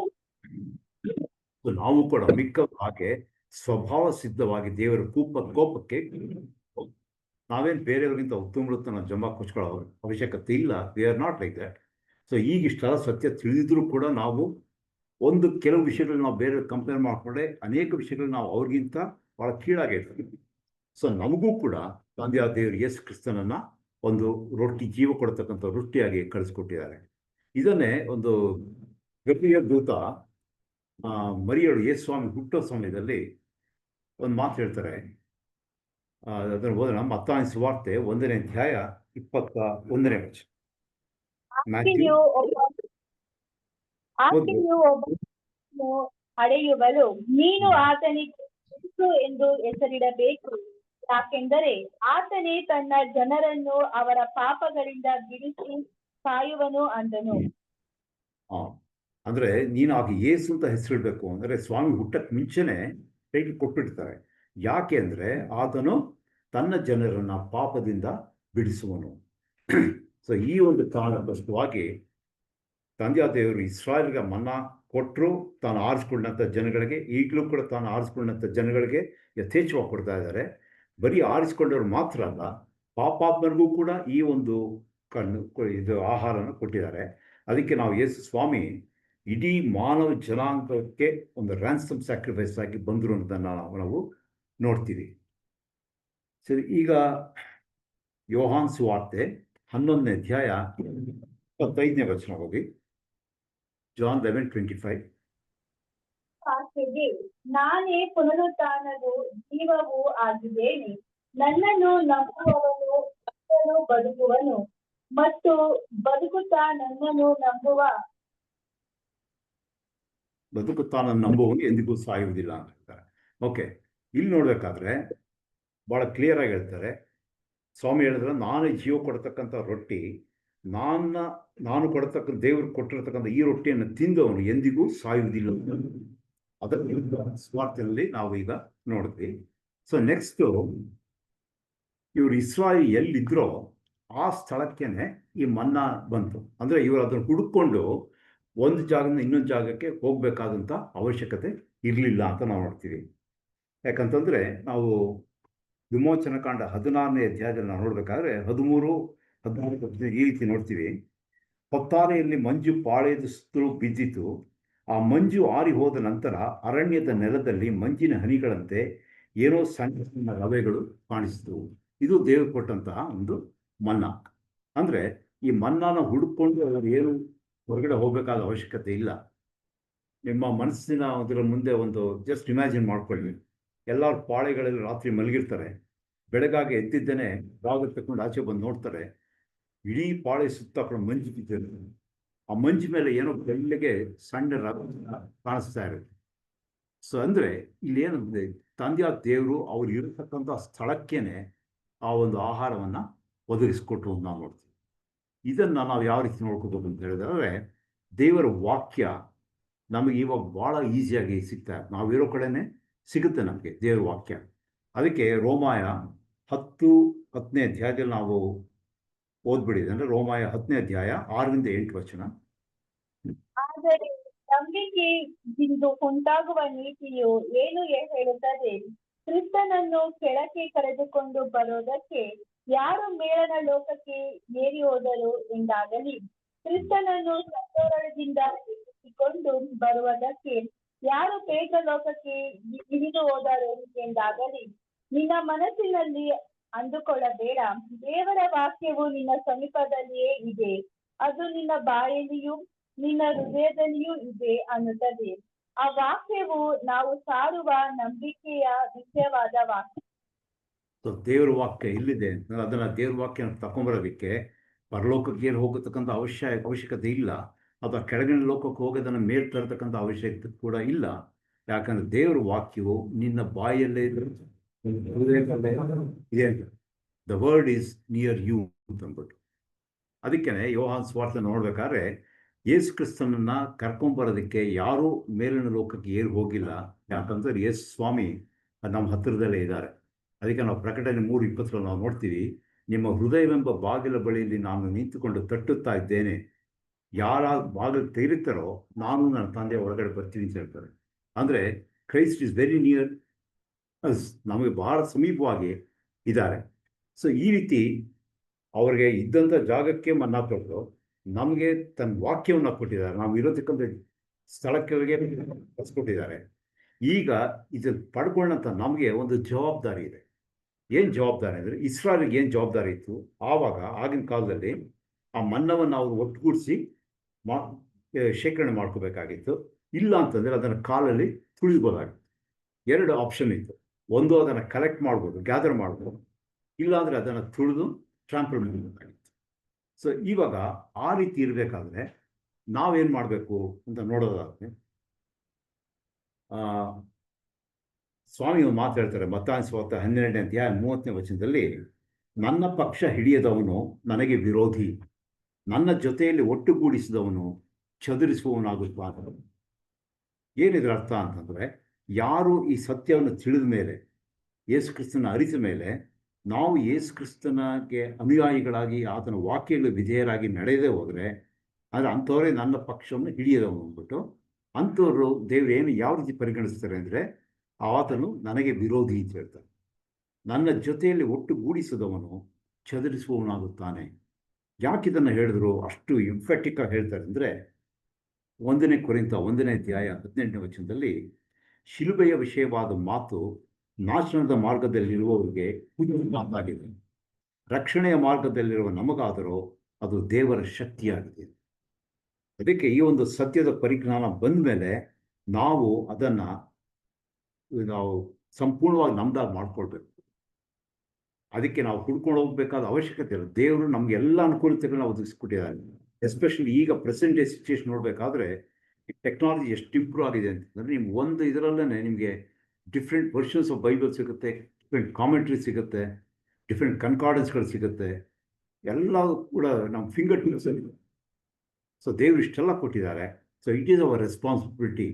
ನಮ್ಮ ಚಾಯ್ಸ್ ಇದೆ. Either you can gather it, ಅದನ್ನು ನಾವು ಪ್ರಯೋಜನ ಪಟ್ಕೊಂಡು ನಾವು ದೇವರ ಒಂದು ಸಮೀಪಿಸ್ತೀವಿ, ಅಥವಾ ಅದನ್ನು ನಾವು ತಿರಸ್ಕಾರ ಮಾಡಿಬಿಟ್ಟು ತುಳಿಬೋದು.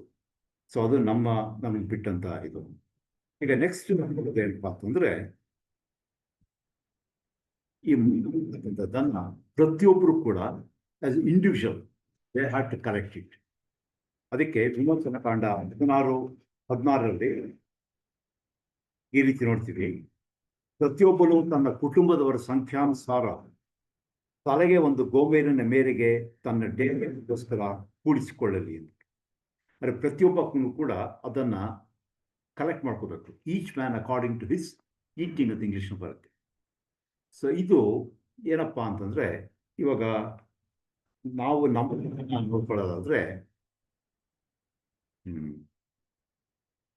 ಯೋಹಾನ್ ಸುವಾರ್ತೆ 1ನೇ ಅಧ್ಯಾಯ 12ನೇ ವಚನದಲ್ಲಿ ನಾವು ನೋಡ್ತೀವಿ, ಆತನ ಸ್ವಾಸ್ಥ್ಯಕ್ಕೆ ಬಂದನು, ಆದರೆ ತನ್ನ ಸ್ವಂತ ಜನರು ಆತನನ್ನು ನಿರಾಕರಿಸಿದರು.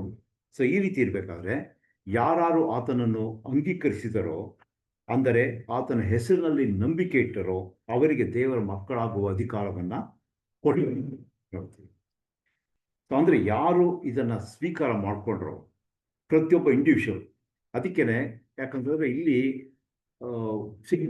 ಹಿಂದಿನ ಕಾಲದ ದೇವರು ಜಡ್ಜ್ಮೆಂಟ್ ಕೊಡಬೇಕಾದ್ರೆ ನೇಷನ್ಸ್ಗೆ ಜಡ್ಜ್ಮೆಂಟ್, ರಾಷ್ಟ್ರಗಳಿಗೆ, ಜನಾಂಗಗಳಿಗೆ ನ್ಯಾಯ ತೀರಿಸಿದ್ರು. ಈಗ ನೆಕ್ಸ್ಟ್ ಏನಾಗುತ್ತೆ ಅಂದರೆ, ವೈಯಕ್ತಿಕವಾಗಿ ಜಡ್ಜ್ಮೆಂಟ್ ಆಗುತ್ತೆ. ನಾನು ನನ್ನ ರಕ್ಷಣೆಗೆ ಅಥವಾ ನನ್ನ ನಾಶನಕ್ಕೆ ನಾನೇ ಹೊಣೆ. ನಾನು ಯಾವುದೋ ಒಂದು ಸಭೆಗೆ ಹೋಗ್ತೀನಿ ಅಥವಾ ಯಾರೋ ಆ ಇದರೆಲ್ಲ ಬರೋದೇ ಇಲ್ಲ. ನನ್ನ ರಕ್ಷಣೆಗೆ ಅಥವಾ ನನ್ನ ನಾಶನಕ್ಕೆ ನಾನೇ ಜವಾಬ್ದಾರಿ ಆಗ್ತೀನಿ. ಸೊ ಇಂಥ ಒಂದು ಸಿಚುವೇಶನ್ ಇರಬೇಕಾದ್ರೆ ಅದಕ್ಕೆ ಒಂದು ವಚನ ನಾವು ನೋಡ್ತೀವಿ, ರೋಮನ್ಸ್ 1:16ರಲ್ಲಿ, ಸುವಾರ್ತೆಯು ನಂಬುವವರೆಲ್ಲರಿಗೂ ರಕ್ಷಣೆ ಉಂಟು ಮಾಡುವಂಥದ್ದಾಗಿದೆ.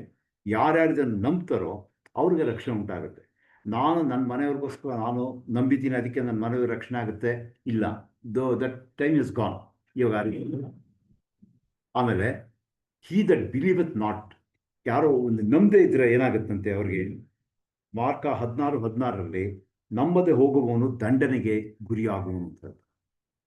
ಅದಕ್ಕೇನೆ ರಿಸೀವಿಂಗ್ ಪರ್ಸನಲ್ ಒಂದು ವೈಯಕ್ತಿಕವಾಗಿ ನಾವು ಮಾಡಿಕೊಳ್ತಕ್ಕಂಥ ಆಯ್ಕೆ. ಇವಾಗ ನಾವು ಬೈಬಲ್ನ ಹೇಳ್ತೀವಿ, ದೇವರು ಲೋಕದ ಎಷ್ಟೋ ಪ್ರೀತಿ ಉಂಟು ಒಬ್ಬನೇ ಮಗನ ಕೊಡಲಿ. ಇಡೀ ಮಾನವ ಜನಾಂಗವನ್ನು ರಕ್ಷಣೆ ಮಾಡೋಕ್ಕೆ ತಂದೆಯಾದ ದೇವರು ತನ್ನ ಒಬ್ಬನೇ ಮಗನಾದ ಯೇಸು ಕ್ರಿಸ್ತನನ್ನು ಲೋಕಕ್ಕೆ ಕಳುಹಿಸಿದ್ರು. ಆತನ ಮರಣ ಮುಖಾಂತರವಾಗಿ ಎಲ್ಲರೂ ಕೂಡ ನೀತಿವಂತರೆಂದು ನಿರ್ಣಯಿಸಲ್ಪಟ್ಟರು. ನೀತಿವಂತರು ಅಂದರೆ ಜುಡಿಷಿಯಲ್ ಸೆನ್ಸ್, ಲೀಗಲ್ ಸೆನ್ಸಲ್ಲಿ ಎಲ್ಲ ಮನುಷ್ಯರು ಕೂಡ ನೀತಿವಂತರು ಅಂತ ಪರಿಗಣಿಸಲ್ಪಡ್ತಾರೆ. ಆದರೆ ಇಸ್ರಾಯೇಲ್ ಜನಾಂಗದವರಿಗೆ ಒಂದು ಸ್ಪೆಷಲ್ ಆದಂಥ ಇದು. ಪೌಲ್ ಏನು ಹೇಳ್ತಾರೆ ಅಂದರೆ ಗಲಾತಿಯವ್ರ ಪತ್ರಿಕೆಯಲ್ಲಿ ಹೇಳಬೇಕಾದ್ರೆ, ತಂದೆಯಾದ ದೇವರು ನನ್ನನ್ನು ಪ್ರೀತಿಸಿ, ಯೇಸು ಕ್ರಿಸ್ತನು ನನ್ನನ್ನು ಪ್ರೀತಿಸಿ ನನಗೋಸ್ಕರವಾಗಿ ತನ್ನನ್ನೇ ಸಮರ್ಪಿಸಿಕೊಟ್ಟನು ಅಂತ ಅಂದ್ಬಿಟ್ಟು. ಸೊ ಆ ಒಂದು ಪರ್ಸನಲ್ ಆಗಿ ನಾವು ಅದನ್ನು ಮಾಡ್ಕೊಳ್ಬೇಕು. ಅದು ಪೌಲ್ ಹೇಳ್ತಾರೆ, ಆತನು ನನ್ನನ್ನು ಪ್ರೀತಿಸಿ ನನಗೋಸ್ಕರ ತನ್ನನ್ನು ಒಪ್ಪಿಸಿಬಿಟ್ಟನು, ನಾನು ದೇವರ ಕೃಪೆಯನ್ನು ನಿರರ್ಥಕ ಮಾಡುವುದಿಲ್ಲ. ಗಲಾತಿ 2:20-21 ಬರುತ್ತೆ. ಅಂದರೆ ಇದರಲ್ಲಿ ನಾವೇನು ನೋಡ್ತೀವಿ ಅಂತಂದರೆ, ಪ್ರತಿಯೊಬ್ಬರು ಕೂಡ ತಮ್ಮ ರಕ್ಷಣೆಯನ್ನು ತಾವೇ ಕೂಡ ಸಾಧಿಸ್ಕೋಬೇಕು ಅಂತ, ಅದು ಇಲ್ಲಿರ್ತಕ್ಕಂಥ ಇದು.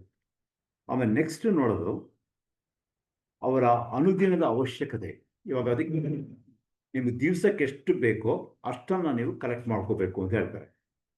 ಹೆಚ್ಚಿಗೆ ಕಲೆಕ್ಟ್ ಮಾಡ್ಕೊಂಡ್ರೆ ಏನಾಯಿತು, ನೆಕ್ಸ್ಟ್ ಡೇ ಅದು ಇಟ್ಕೊಂಡಿದ್ರೆ ಹುಳ ಬಿದ್ದು ಹಾಳಾಗೋಯ್ತು. ಕೆಲವು ಕಮ್ಮಿ ತೊಗೊತಾರೆ. ಯಾಕಂದರೆ ಇಲ್ಲಿ ಏನು ಹೇಳ್ತಾರೆ ಅಂತಂದರೆ, ಸರಾಸರಿಯಾಗಿ ಗೋಮೇರಿನಷ್ಟು ತಿಂತಾರೆ. ಸರಾಸರಿ ಅಂದರೆ ಒಂದು ಆವ್ರೇಜ್. ಕೆಲವರು ಸ್ವಲ್ಪ ಜಾಸ್ತಿ ತಿನ್ಬೋದು, ಕೆಲವರು ಕಡಿಮೆ ತಿನ್ಬೋದು. ಬಟ್ ಪಾಯಿಂಟ್ ಏನಂದರೆ, ಅನುದಿನವೂ ಕೂಡ ಇದನ್ನು ಕಲೆಕ್ಟ್ ಮಾಡಬೇಕು.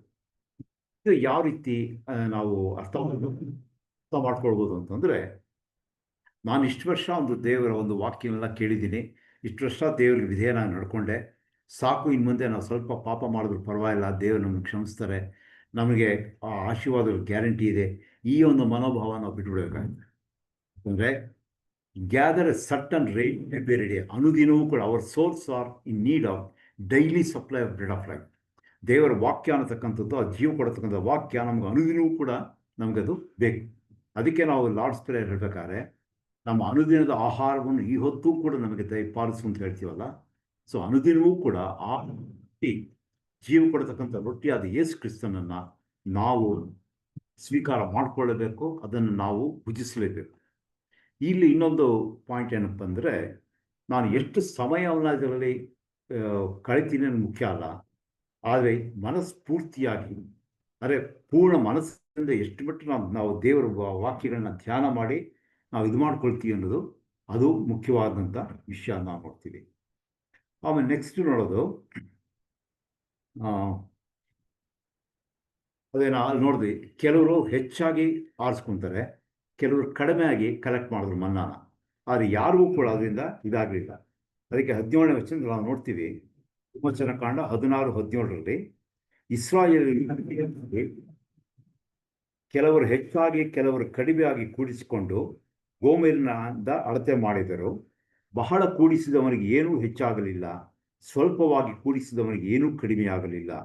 ಪ್ರತಿಯೊಬ್ಬನೂ ತನ್ನ ಭೋಜನಕ್ಕೆ ಸರಿಯಾಗಿಯೇ ಕೂಡಿಸಿಕೊಂಡಿದ್ದರು. ಸೊ ಅದಕ್ಕೆ ನಾವು ಯೇಸು ಕ್ರಿಸ್ತನ ತಗೊಬೇಕಾದ್ರೆ, each appropriate Christ according to his desire. ನನಗೆ ಎಷ್ಟು ಕ್ರಿಸ್ತನಲ್ಲಿ ಆಸಕ್ತಿ ಇದೆಯೋ, ಯೇಸು ಕ್ರಿಸ್ತನ ತಿಳ್ಕೋಬೇಕು ಅಂತ ಆಸಕ್ತಿ ಇದೆಯೋ, ದೇವರ ವಾಕ್ಯವನ್ನು ಧ್ಯಾನ ಮಾಡಬೇಕು ಅನ್ನೋ ಆಸಕ್ತಿ ಇದೆಯೋ, ದೇವರ ಆಜ್ಞೆಗಳ ಅನುಸಾರವಾಗಿ ನಾನು ನಡಿಬೇಕು ಅಂತ ಆಸಕ್ತಿ ಇರುತ್ತೋ, so depending on my spiritual need, depending on my affection toward my god, ನಾವು ಕ್ರಿಸ್ತನನ್ನು ನಮ್ಮ ಒಂದು ಆಹಾರವನ್ನಾಗಿ ನಾವು ಕೊಡ್ತೀವಿ ಅನ್ನೋದನ್ನು ನಾವು ನೋಡ್ತೀವಿ. ಇನ್ನೊಂದು ನೋಡೋದಾದರೆ ನೆಕ್ಸ್ಟ್ ಒಂದು ನಿಮಿಷ,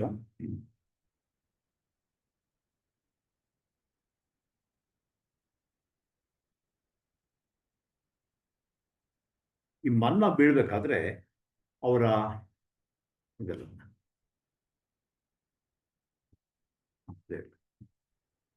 ನೆಕ್ಸ್ಟ್ ಇದ್ರಲ್ಲಿ ನೋಡ್ಬೇಕಾದ್ರೆ ಮನ್ನಾ ಎಲ್ಲಿ ಬಿತ್ತು ಅಂತ ನೋಡೋದಾದ್ರೆ, ಮಣ್ಣು ಮೇಲೆ ಬೀಳಿಲ್ಲ, not fell upon the dew, not upon the dust of the ground ಅಂತ ನಾವು ನೋಡ್ತೀವಿ.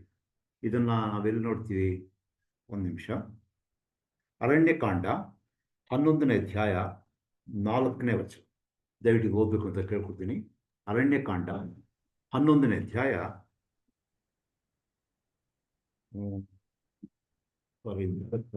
ಒಂದು ನಿಮಿಷ, 9ನೇ ವಚನ. ನಂಬರ್ಸ್ ಚಾಪ್ಟರ್ ಅದರ ರುಚಿ ಓದಿ ಪಕ್ಷ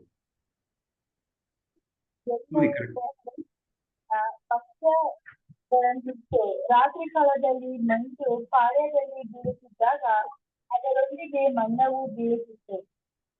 ರಾತ್ರಿ ಕಾಲದಲ್ಲಿ ಮಂಜು ಪಾಳೆಯದಲ್ಲಿ ಬೀಳುತ್ತಿದ್ದಾಗ ಅದರೊಂದಿಗೆ ಮನ್ನವು ಬೀಳುತ್ತಿತ್ತು ಅಂತ ಹೇಳಿ. ಇಂಗ್ಲಿಷ್ನಲ್ಲಿ and when the dew fell upon the camp in the night, the manna fell upon it. The manna fell upon the dew, not on the dust.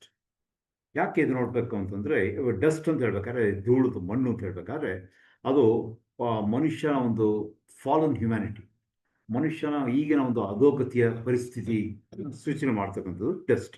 ಅದಕ್ಕೆ ನಾವು ಹೇಳ್ತೀವಲ್ಲ, ಅದು ಆದಿಕಾಂಡದಲ್ಲಿ dust art thou to dust house return, ನೀನು ಮಣ್ಣು ಪುನಃ ಮಣ್ಣಿಗೆ ಸೇರುವಿ ಅಂತ ಹೇಳ್ತಾರೆ. ಇಲ್ಲಿ ಯೇಸು ಸ್ವಾಮಿ ಅದು ಈ ಮನ್ನ ಮಂಜು ಮೇಲೆ ಬಿಟ್ಟು ಮಣ್ಣು ಮೇಲೆ ಬೀಳಲಿಲ್ಲ ಅಂತಂದ್ರೆ ಏನು ಸೂಚಿಸುತ್ತೆ ಅಂತಂದ್ರೆ, the speaks of the incorruptibility of Lord's humanity. ಯೇಸು ಕ್ರಿಸ್ತ ಮನುಷ್ಯ ಕುಮಾರನಿಗೆ ಬಂದಾಗ ಅವರಲ್ಲಿ ಯಾವುದೇ ವಿಧವಾದಂಥ ಒಂದು ಕರಪ್ಟ್ನೆಸ್ ಇರಲಿಲ್ಲ ಅಂತ, ಅದನ್ನು ಸೂಚಿಸೋದಕ್ಕೆ ಅದು ಮಂಜು ಮೇಲೆ ಬಿತ್ತು ಅಂತ ಅದನ್ನು ನಾವಿಲ್ಲಿ ನೋಡೋಣ. ನೆಕ್ಸ್ಟ್ ನೋಡಬೇಕಾದ್ರೆ ಇದರಲ್ಲಿ ಇದೆಯಲ್ಲ, ಇದು ಇಲ್ಲ ಇದಲ್ಲ,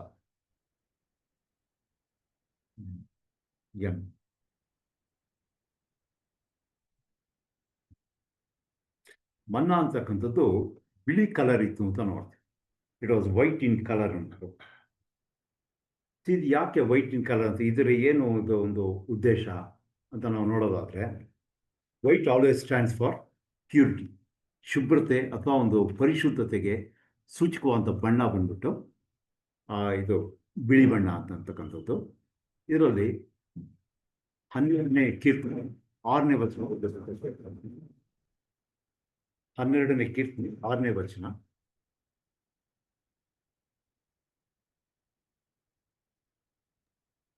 ಯೆಹೋವನ ಮಾತುಗಳು ಯಥಾರ್ಥವಾದವುಗಳೇ, ಅವು 7 ಸಾರಿ ಪುಟಕ್ಕೆ ಹಾಕಿದ ಚೊಕ್ಕ ಬೆಳ್ಳಿಯೋಪಾದಿಯಲ್ಲಿ ಅವೆ. ಯೆಹೋವನ ಮಾತುಗಳು ಯಥಾರ್ಥವಾದವುಗಳು, ಅವು 7 ಸಾರಿ ಪುಟಕ್ಕೆ ಹಾಕಿದ ಚೊಕ್ಕ ಬೆಳ್ಳಿಯೋಪಾದಿಯಲ್ಲಿದೆ. ಆಗಲೇ ಹೇಳಿದ್ರೆ manna to be compared to the word of God. ಆ ವರ್ಡ್ ಆಫ್ ಗಾಡ್ ಹೆಂಗೆ ಅಂತಂದರೆ 7 ಸಾರಿ ಪುಟಕ್ಕೆ ಹಾಕಿದ ಚೊಕ್ಕ ಬೆಳ್ಳಿಯೋಪಾದಿಯಲ್ಲಿದೆ ಅಂತ.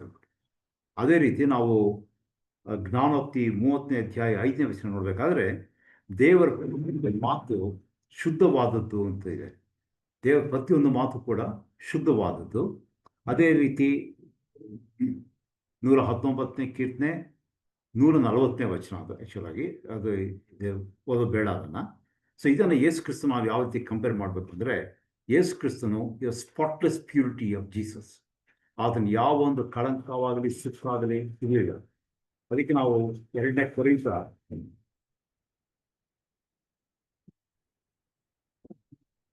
ಕೊರಿಂಥ 5ನೇ ಅಧ್ಯಾಯ 21ನೇ ವಚನದಲ್ಲಿ ನಾವು ನೋಡ್ತೀವಿ, ಪಾಪ ಜ್ಞಾನವಿಲ್ಲದ ಆತನನ್ನು ನಮಗೋಸ್ಕರ ಪಾಪ ಸ್ವರೂಪಿಯಾಗ ಮಾಡಿದನು. Christ he knew no sin, he was without sin. ಇಬ್ರಿಯ 4:13 ನೋಡ್ತೀವಿ. ಆಮೇಲೆ ಆತನು ಯಾವ ಪಾಪವನ್ನು ಮಾಡಲಿಲ್ಲ ಅಂತ 1ನೇ ಪೇತ್ರ 2:22 ಕೂಡ ನಾವು ಅದನ್ನು ನೋಡ್ತೀವಿ.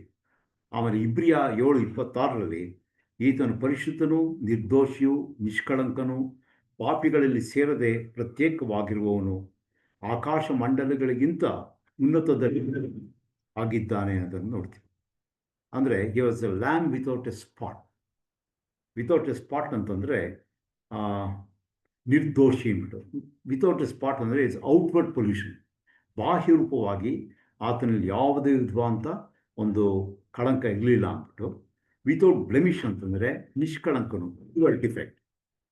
ಆತನ ಹೊರಗಿನ ಬಾಹ್ಯ ರೂಪದಲ್ಲಾಗಲಿ ಆತನ ಆಂತರಿಕದಲ್ಲಿ ಯಾವುದೇ ವಿಧವಾದಂತಹ ಒಂದು ಕಳಂಕ ಅಂತ ಇರಲಿಲ್ಲ.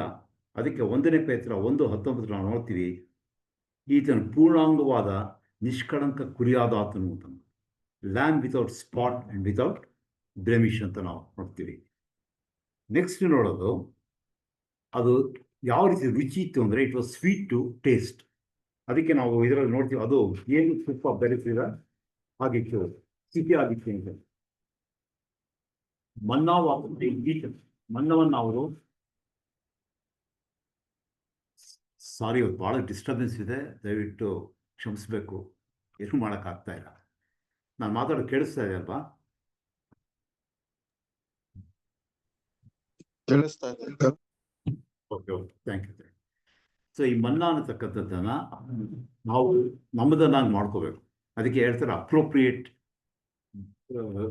ಟು ಅವರ್ಸ್ ಅಂದ್ಬಿಟ್ಟು. ಅದೇ ನಮ್ಮ ಒಂದು ಅಗತ್ಯತೆಗೆ ತಕ್ಕಂತೆ ನಾವು ಈ ದೇವರ ವಾಕ್ಯವನ್ನು ನಮ್ಮದಾಗಿ ಮಾಡ್ಕೋಬೇಕು. ಅದಕ್ಕೆ ಪರ್ಸನಲೈಸೇಷನ್ ಅಂತಾರೆ. ದೇವರ ವಾಕ್ಯ ಇದೆ ನಿಜ, ಅದು ಸತ್ಯವಾದದ್ದು, ಕಾರ್ಯಸಾಧಕವಾದದ್ದು ಎಲ್ಲ ಉಂಟು. ಯಾವಾಗ ವಾಕ್ಯಗಳನ್ನು ನಾನು ನನ್ನದು ಅಂತ ಸ್ವೀಕಾರ ಮಾಡಿಕೊಂಡು ಅದನ್ನು ಮಾಡ್ತೀನೋ, ಸ್ವೀಕರಿಸ್ಕೊಂಡು ಅದನ್ನು ಧ್ಯಾನ ಮಾಡ್ತೀನೋ, ಆವಾಗಲೇ ನನಗೆ ಅದರಿಂದ ಪ್ರಯೋಜನ ಆಗತಕ್ಕಂಥದ್ದು. That is called appropriation. ಅದೇ ರೀತಿಯಲ್ಲಿ ದೇವರ ವಾಕ್ಯ ಮತ್ತು ದೇವರ ಮಾಡತಕ್ಕಂಥ ಒಂದು ಆಶ್ವಾಸನೆಗಳು, ದೇವರು ಕೊಟ್ಟಿರತಕ್ಕಂಥ ಒಂದು ಪ್ರಿಸೆಪ್ಟ್ಸ್, ಆತನ ಕಟ್ಟಳೆಗಳು, ದೇವರ ಆಜ್ಞೆಗಳು, ದೇವರು ನಮಗೆ ಒಂದು ಎಚ್ಚರಿಕೆ ಮಾತುಗಳು, ಇವೆಲ್ಲವನ್ನೂ ಕೂಡ ನಾವು ನಮ್ಮ ಸ್ವಂತದನ್ನಾಗಿ ನಾವು ಮಾಡ್ಕೊಬೇಕು. ಆಗ ಅದು result it will be sweet to us. ಅದಕ್ಕೆ ಹೇಳ್ತಾರೆ, ಈಗ ಹಸು ನೋಡ್ಬೇಕಾದ್ರೆ ಅದೇನು ಮಾಡುತ್ತೆ, ಗಬ ಗಬ ಗಬ ಅಂತ ಹುಯಿ ತಿನ್ಬಿಡುತ್ತೆ, ಆಮೇಲೆ ನಿಧಾನ ಕೂತ್ಕೊಳ್ಳೋದು ಮೆಲ್ಕ್ ಹಾಕ್ತಾ ಇರುತ್ತೆ.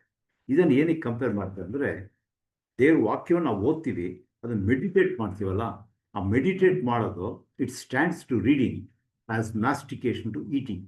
ಹೇಗೆ ಹಸು ಅದನ್ನು ಮೆಲ್ಕ್ ಹಾಕುತ್ತೋ ಹಾಗೆ ದೇವ್ರ ವಾಕ್ಯಗಳನ್ನು ಮೆಲ್ಕ್ ಹಾಕಬೇಕು. ಅದು ಬೇಕಾದ್ರೆ ಧ್ಯಾನ ಮಾಡಬೇಕು. ಧ್ಯಾನ ಮಾಡಿ ಅದನ್ನು ನಮ್ಮದಾಗಿ ಅಸಿಮ್ಯುಲೇಟ್ ಮಾಡ್ಕೋಬೇಕು. ಅದನ್ನು ಪ್ರಾಪರಾಗಿ ನಾವು ಜೀರ್ಣಿಸ್ಕೋಬೇಕು ಅಂದ್ಕೊಂಡು ಆವಾಗ ಅದರಿಂದ ನಮಗೇನು ಬರುತ್ತೆ, ನಮ್ಮ ಒಂದು ನೂತನ ಸೃಷ್ಟಿಗೆ ಬೇಕಾದಂತಹ ಒಂದು ಎಂತ ಹೇಳಿದರೆ ಶಕ್ತಿ, ಚೈತನ್ಯ, ಇದೆಲ್ಲ ಕೂಡ ಆವಾಗ ಬರುತ್ತೆ. 119ನೇ ಕೀರ್ತನೆ 11ನೇ ವಚನ, ಅದರಲ್ಲಿ ಈ ರೀತಿ ನಾವು ನೋಡ್ತೀವಿ, ನಿನಗೆ ವಿರೋಧವಾಗಿ ಪಾಪ ಮಾಡದಂತೆ ನಿನ್ನ ನುಡಿಗಳನ್ನು ನನ್ನ ಹೃದಯದಲ್ಲಿ ಇಟ್ಟುಕೊಂಡಿದ್ದೇನೆ. ನಿನಗೆ ವಿರೋಧವಾಗಿ ಪಾಪ ಮಾಡದಂತೆ ನಿನ್ನ ನುಡಿಗಳನ್ನು ನನ್ನ ಹೃದಯದಲ್ಲಿ ಇಟ್ಟುಕೊಂಡಿದ್ದೇನೆ. ಅದಕ್ಕೆ ವಿಮೋಚನ 16:31 ನೋಡಬೇಕಾದ್ರೆ ಅದು ಜೇನುತುಪ್ಪದಂತೆ ಸಿಹಿಯಾಗಿತ್ತು ನಾವು ನೋಡ್ತೀವಿ. ಸಾಂಗ್ ಆಫ್ ಸಾಲಮನ್, ದಯವಿಟ್ಟು ಇದನ್ನು ಓದಿ, ಪರಮಗೀತ 2ನೇ ಅಧ್ಯಾಯ 3ನೇ ವಚನ. Song of Solomon 2nd chapter 3rd verse. ಉದ್ಯಾನ ವೃಕ್ಷಗಳಲ್ಲಿ ಸೇಬು ಹೇಗೋ, ಪುರುಷರಲ್ಲಿ ಶಾಂತನು ಹಾಗೆಯೇ ಇಷ್ಟನು. ನಾನು ಅವನ ನೆರಳಿನಲ್ಲಿ ಕೂತು ಸಂತಸಗೊಂಡೆನು, ಅವನ ಫಲವು ನನ್ನ ನಾಲಿಗೆಗೆ ರುಚಿಯಾಗಿತ್ತು. ಎಷ್ಟು ಚೆನ್ನಾಗ್ತದೆ. ಉದ್ಯಾನಗಳಲ್ಲಿ ಸೇಬು ವೃಕ್ಷ ಹೇಗೋ ಹಾಗೆ ಇದ್ರು, ಆ ಫಲವು ನನ್ನ ನಾಲಿಗೆಗೆ ರುಚಿಯಾಗಿತ್ತು. ಸೊ ಅಂದರೆ ದೇವರ ವಾಕ್ಯ ಆ ರೀತಿ ಇರುತ್ತೆ ಅಂತ. 104ನೇ ಕೀರ್ತನೆ 34ನೇ ವಚನದಲ್ಲಿ our meditation of him shall be sweet ಅಂತ ನಾವು ನೋಡ್ತೀವಿ. ಸೊ ಇದಾದ್ಮೇಲೆ ನೆಕ್ಸ್ಟು ನಾವು ನೋಡ್ತಕ್ಕಂಥದ್ದು, ಈ ಮನ್ನವನ್ನು ಪಡ್ಕೋಬೇಕಾದ್ರೆ it was obtained by labour ಅಂತ ನೋಡ್ತೀವಿ. ಆ ಪಾಳೆ ಸುತ್ತ ಮಂಜು, ಅವರು ಗೇಟ್ ಬಾಗಿಲಿಂದ ಹೊರಗಡೆ ಬಂದಿದ್ದೇನೆ, ಮಂಜು ಮೇಲೆ ಮನ್ನ ಬಿದ್ದಿತ್ತು, ಅದನ್ನು ತಗೋಬೇಕಂತೆ ಅವ್ರು ಬಗ್ಬೇಕಾಗಿತ್ತು. ಬಗ್ಗಿ ಅದನ್ನು ಆರಿಸಿ ತಗೋಬೇಕು. It was gathered by stooping. ಇದನ್ನು ನಾವೇನು ಪಾಠ ತಿಳ್ಕೊಬೋದು ಅಂದರೆ, ದೇವರ ವಾಕ್ಯವನ್ನು ನಾವು ಅರ್ಥ ಮಾಡಿಕೊಂಡು ಅದನ್ನು ನಮ್ಮದನ್ನು ಮಾಡಿ ಅದರಿಂದ ನಾವು ಪ್ರಯೋಜನ ಹೊಂದಬೇಕಾದ್ರೆ ವಿ ಹ್ಯಾವ್ ಟು ಸ್ಟೂಪ್ ಡೌನ್. ಅಂದರೆ ನನ್ನ ಒಂದು ಅಹಂಕಾರ, ನನ್ನ ಒಂದು ಗರ್ವ, ನನ್ನ ಹೆಮ್ಮೆ, ಇದೆಲ್ಲವನ್ನು ಬಿಟ್ಬಿಟ್ಟು ದೇವರಿಗೆ ನಾವು ಸಂಪೂರ್ಣವಾಗಿ ತಗ್ಗಿಸ್ಕೊಂಡು ದೇವ್ರ ವಾಕ್ಯವನ್ನು ಹುಡುಕಿ ಓದೋದಾದರೆ ಆವಾಗ ಅದರಿಂದ ನಮಗೆ ಪ್ರಯೋಜನ ಉಂಟಾಗುತ್ತೆ ಅನ್ನತಕ್ಕಂಥದ್ದನ್ನು ನಾವು ನೋಡ್ತೀವಿ. ಅದಕ್ಕೆ ಜ್ಞಾನೋಕ್ತಿನಲ್ಲಿ ಒಂದು ಹೇಳ್ತಾರೆ, we have to use diligence to gather it ಅಂದ್ಬಿಟ್ಟು. ಅಂದರೆ ಡಿಲಿಜೆನ್ಸ್ ಟು ಗ್ಯಾದರ್ ಇಟ್ ಅಂತಂದರೆ ಜ್ಞಾನೋಕ್ತಿ 2ನೇ ಅಧ್ಯಾಯ 2ರಿಂದ 5 ವಚನ ಈ ರೀತಿ ಬರುತ್ತೆ. ನಿನ್ನ ಕಿವಿಯನ್ನು ಜ್ಞಾನದ ಕಡೆಗೂ ಹೃದಯವನ್ನು ವಿವೇಕದ ಕಡೆಗೂ ತಿರುಗಿಸು. ಬುದ್ಧಿಗಾಗಿ ಮೊರೆಯಿಟ್ಟು ವಿವೇಕಕ್ಕಾಗಿ ಕೂಗಿಕೊಂಡು ಅದನ್ನು ಬೆಳ್ಳಿಯಂತೆಯೂ ನಿಕ್ಷೇಪದಂತೆಯೂ ಹುಡುಕು. ಆಗ ನೀನು ಯೆಹೋವನ ಭಯವನ್ನು ಅರಿತು ದೈವ ಜ್ಞಾನವನ್ನು ಪಡೆದುಕೊಳ್ಳುವಿ. ಅದಕ್ಕೆ ಸ್ವಾಮಿ ಕೂಡ ಒಂದು ಮಾತಾಡ್ತಾರೆ, ಅವ್ರು 5,000 ಜನಕ್ಕೆ ಊಟ ಕೊಟ್ಟಿರ್ತಾರೆ ಹಿಂದಿನ ದಿವಸ. ನೆಕ್ಸ್ಟ್ ಡೇ ಕೂಡ ಜನ ಸ್ವಾಮಿಯನ್ನು ಹುಡುಕೊಂಡಲ್ಲಿ ಹೋದಾಗ ಸ್ವಾಮಿ ಹೇಳ್ತಾರೆ, ನೀವು ನನ್ನ ಮಾತುಗಳನ್ನ, ನನ್ನ ವಾಕ್ಯ ಕೇಳಕ್ಕೆ ನೀವು ಬರಲಿಲ್ಲ, ಊಟ ಸಿಗುತ್ತೆ ಅನ್ಕೊಂಡು ಬಂದಿದ್ದೀರಾ. ಆದರೆ ಇದಕ್ಕೆ ನೀವು ಕಷ್ಟಪಡಬೇಡಿ, ಅದ್ರ ಬದಲು ನೀವೇನು ಮಾಡಬೇಕು ಅಂತಂದರೆ ದುಡಿಯಿರಿ. ಯೋಹಾನ 6:27 ದುಡಿಯಿರಿ, ಕೆಟ್ಟು ಹೋಗುವ ಆಹಾರಕ್ಕಾಗಿ ದುಡಿಯಬೇಡಿರಿ, ನಿತ್ಯ ಜೀವಕ್ಕೆ ಉಳಿಯುವ ಆಹಾರಕ್ಕಾಗಿ ದುಡಿಯಿರಿ. ಇಂಥ ಆಹಾರವನ್ನು ಮನುಷ್ಯಕುಮಾರನು ನಿಮಗೆ ಕೊಡುವನು. ಇದಕ್ಕಾಗಿ ತಂದೆಯಾದ ದೇವರು ಆತನನ್ನು ನೇಮಿಸಿ ಮುದ್ರೆ ಹಾಕಿದ್ದಾನೆ ಎಂದರು. ಯೇಸು ಸ್ವಾಮಿ ಬಂದಿದ್ದೆ ಈ ಒಂದು ಇದಕ್ಕೋಸ್ಕರ. ಅದಕ್ಕೆ ನಾನೇ ಜೀವ ಕೊಡತಕ್ಕಂಥ ರೊಟ್ಟಿ, ನನ್ನ ಮಾಂಸವನ್ನು ತಿನ್ನುವವನು ಸದಾಕಾಲ ಬದುಕ್ತಾನೆ, ಅವನು ಸಾಯುವುದಿಲ್ಲ ಅಂತ ಹೇಳ್ತಾರೆ. ಇಂಥ ಆಹಾರವನ್ನು ಮನುಷ್ಯ ಕುಮಾರ ನಿಮ್ಗೆ ಕೊಡ್ತಾರೆ. ಇದಕ್ಕಾಗಿಯೇ ತಂದೆಯಾದ ದೇವರು ಆತನನ್ನು ನೇಮಿಸಿ ಮುದ್ರೆ ಹಾಕಿದ್ದಾನೆ. ಅಂದರೆ god has sealed Jesus for this purpose, for the purpose of giving him as a meat to us. ಇದಕ್ಕೆ ಎಲ್ಲಿ ನಾವು ಆಧಾರ ವಚನ ನೋಡ್ಬೋದು ಅಂದರೆ, ಸ್ವಾಮಿ ದೀಕ್ಷಾ ಸ್ನಾನ ಮಾಡಿಕೊಂಡಾಗ ಯೋಧನ ಹೊಳೆಯಲ್ಲಿ ಒಂದು ಆಕಾಶವಾಣಿ ಆಗುತ್ತೆ, ಈತನು ನನಗೆ ಪ್ರಿಯನು, ಈತನು ಮೆಚ್ಚಿದ್ದೇನೆ ಅಂತ ಹೇಳ್ತಾರೆ. ಅದು ಆ್ಯಕ್ಚುಲಾಗಿ ಅಲ್ಲಿ ಸ್ವಾಮಿ ದೀಕ್ಷಾ he was entering to his gospel work. ದೇವರ ಚಿತ್ತವನ್ನು ನೆರವೇರಿಸಿದ್ದಕ್ಕೆ ತನ್ನನ್ನು ಸಂಪೂರ್ಣವಾಗಿ ಒಪ್ಪಿಸ್ಕೊಟ್ಬಿಟ್ಟು ಆ ಕಾರ್ಯವನ್ನು ಆರಂಭ ಮಾಡ್ತಾ ಇದ್ರು. ಆವಾಗ ತಂದೆಯ ದೇವರದಕ್ಕೆ ಅಪ್ರೂವಲ್ ಕೊಡ್ತಾರೆ. ನಾವು ನೋಡ್ತೀವಿ ಸ್ವಾಮಿಯಲ್ಲಿ ಪ್ರೇಯರ್ ಮಾಡ್ತಿರ್ತಾರೆ. ಆ ಪ್ರೇಯರ್ಗೆ ಇನ್ ರಿಪ್ಲೈ ಟು ದಟ್ ಪ್ರೇಯರ್ ದೇವರು ಒಂದು ಆಕಾಶವಾಣಿ ಆಗುತ್ತೆ. ಅದೇನಂದರೆ, ಈತನು ನನಗೆ ಪ್ರಿಯನು, ಈತನನ್ನು ನಾನು ಮೆಚ್ಚಿದ್ದೇನೆ. ಅದೇ ರೀತಿ ಟ್ರಾನ್ಸ್ಫಿಗರೇಷನ್ ಆಗಬೇಕಾದ್ರೂ ಕೂಡ ಅಲ್ಲೂ ಕೂಡ ಆಗುತ್ತೆ, ಈತನು ನನಗೆ ಪ್ರಿಯನು, ಈತನನ್ನು ಮೆಚ್ಚಿದ್ದೇನೆ, ಈತನ ಮಾತುಗಳನ್ನು ಕೈಕೊಂಡು ನಡೆಯಿರಿ, ಈತನ ಮಾತನ್ನು ಕೇಳಿ. ಸೊ ಇಲ್ಲಿ ನಾವು ನೋಡತಕ್ಕಂಥದ್ದು ದೇವರಿಗೆ ಮುದ್ರೆ ಕೊಟ್ಟಿದ್ದಾರೆ ಅಂತಂದ್ಬಿಟ್ಟು. ಸೊ ನೆಕ್ಸ್ಟ್ ಇದರಲ್ಲಿ ನಾವು ನೋಡ್ತಕ್ಕಂಥದ್ದು